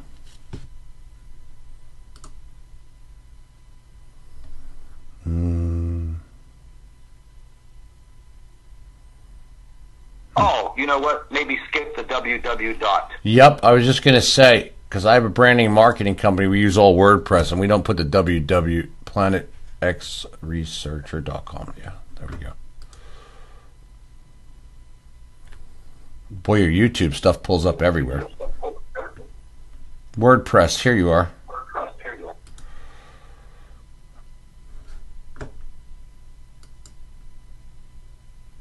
Is it .org you got?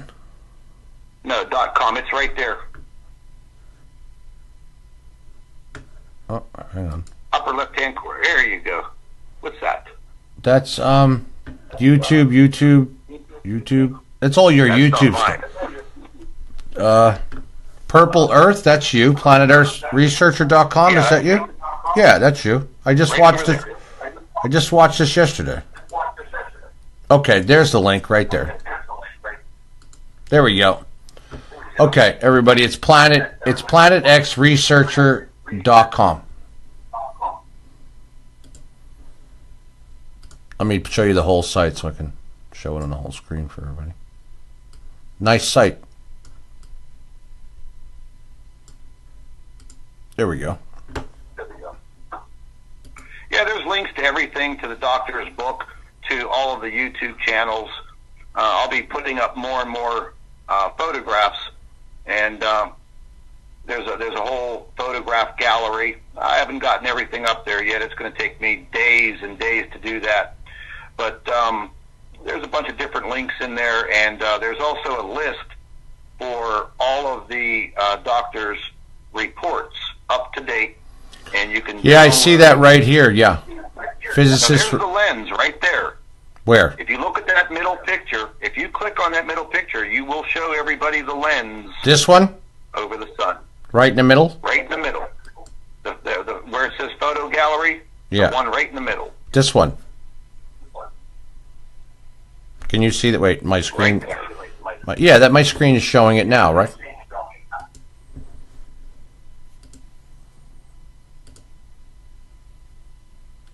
That one. Yep. Yeah, you could see. I took those photographs 3 days ago. You can see this crystal clear. There's our sun behind it, and there's their lens. You understand? You can see it. Yep. It's just the fake. You can even see the marks in here from the lens.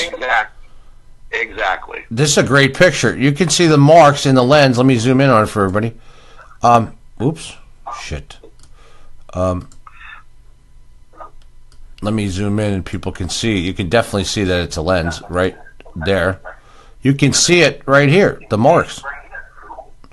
And this is not our sun. I mean, what? Look at the object behind. Look at the size of this object behind here. What the hell is this? There you go. Look at that. And there's the marks. 1, 2, 3, 4. That's definitely a lens right here. It's as clear as day. What'd you take these with, Scott? Just a regular camera? Regular camera. Good night, Marilyn. Thank you for watching. I'm constantly taking pictures of the sun.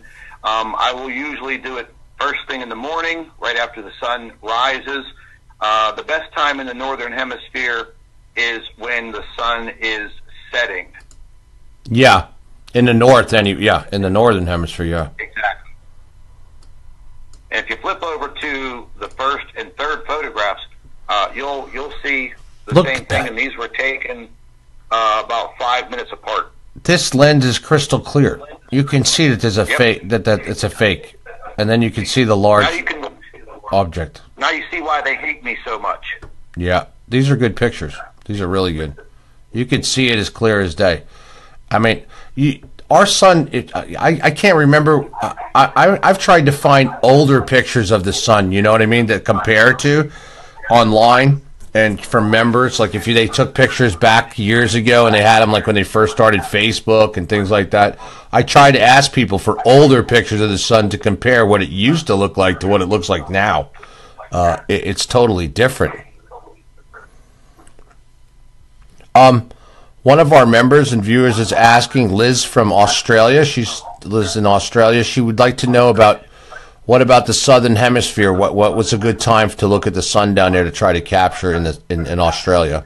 Yeah, the same would apply for anybody anywhere in the world. Viewing the sun during sundown, well, depending on your times, I try to catch it like right now because we're starting to shift into it getting darker faster. So I'm out there a little earlier. I take about 10 photographs. I wait about 2, 3, 4 minutes apart so I can get different views of it and see if I'm going to catch a breakdown. Mm-hmm. And I mean a breakdown in what is blocking our view, and I have captured a lot. I've got some telescopic views with a high-powered telescope that had a filter on it, and that's where I captured that massive blue object, blue planet. I mean, I have up-close surface photographs of it. When I divulged that, oh my God.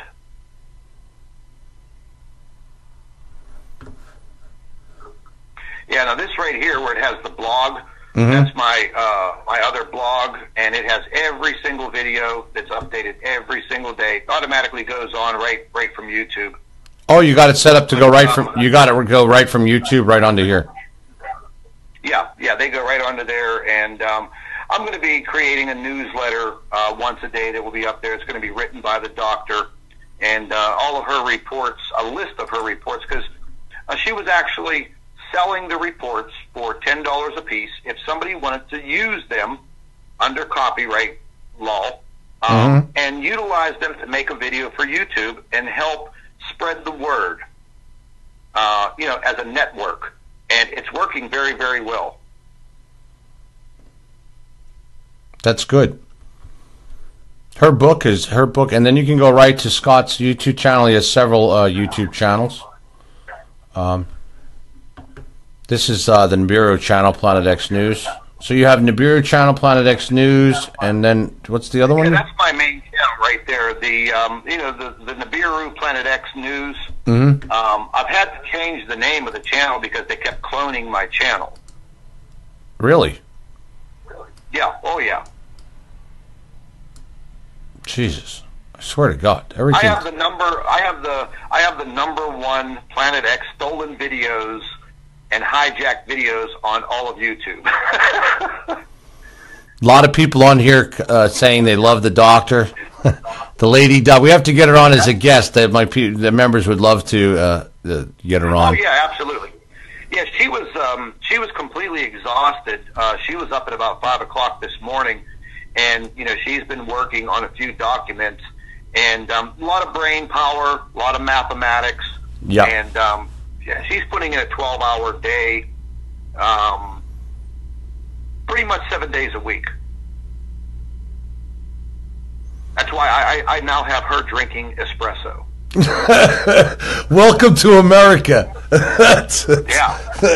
Welcome to America. I've even got her to try. I have it in my pack your shit coffee mug right now, actually.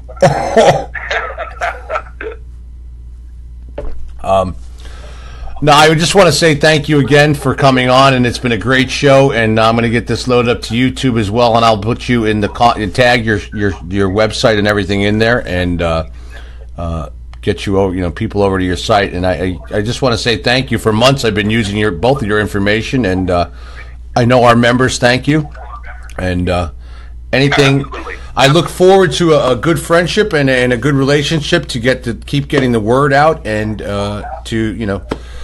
welcome to the MFA family as well. And we have some great, all of our members are wonderful people, and they're very good people, down to earth, and they're all on the same wavelength as us. So just so you know that. So yeah, that is fantastic, and I definitely appreciate it. And I'll be sending you a lot of information, in your email. I'll send you some pictures and videos and stuff like that I capture, and you're more than free to use them on your shows, whatever you need to do. Thank you. Because we're doing the same thing, and that is trying to get the truth out there, trying to spread the awareness. I call it the awakening. That's truly what it is. Yes, and it I is. appreciate your time also. Oh yeah, I've called it the awakening as well, and it is definitely that's what it is an awakening. And it's amazing how, like I said, I've been watching your stuff, and then you got my video, and then you end up here, and now you are on my show. So, Yep, absolutely. And it's been a pleasure. Definitely. And everybody be safe out there, and just keep the information flowing. Keep your eyes to the skies, and if you see something that doesn't look right, you have a cell phone camera, point it to the sky, take the photograph. Get it into one of us to take a look at. I do it all day long, and I know what I'm looking for, and if you capture something, you'll be the first to know. Bravo. Yes, keep taking photos. I tell everybody, keep looking up, taking photos, and the next, I think I'd like to do a show with us, which one other way, about the moon. There's a lot of things going on with the moon, and many people have lots of questions about the moon. And it's just, especially lately, there's a lot of bizarre things going on with the moon. Well, I've got some pictures on there that I just got the other day, and it clearly shows a very large red object and a big white object, which is supposed to be the moon. Ah! But it's not the moon. So you've seen the same things I have. It's a simulator. Yes, thank you. I knew it. I knew it. I said, we just did a show the other night, and I said, listen, this is not the moon. This is fake. This is fake. This is a simulation. It is a simulation. Yeah, a holographic image. And you could even see the blue orb coming from around the thing, and then we showed a picture, and Roberta took the picture of the real moon from 2016 that somebody captured, and it was great, and put it next to this, and you're like, oh shit, you can see it as clear as day. Yeah, we could definitely go into what's happening on the moon. The doctor's been investigating it for, I think, over 6 months now, and we just came across some solid evidence, and we publicized it the other day, and the pictures are right up on that website there, and I did a video about it.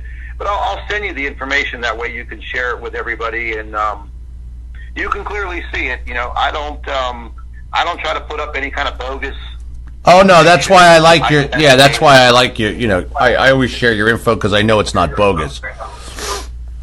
So no, you're a. Yeah, we'll definitely get together, and you know, you have my cell number. You know, feel free to email me, call me, text me at any time, because if I'm lucky, I sleep 4 hours a day. That's about it. I'm just like you, brother. That's it.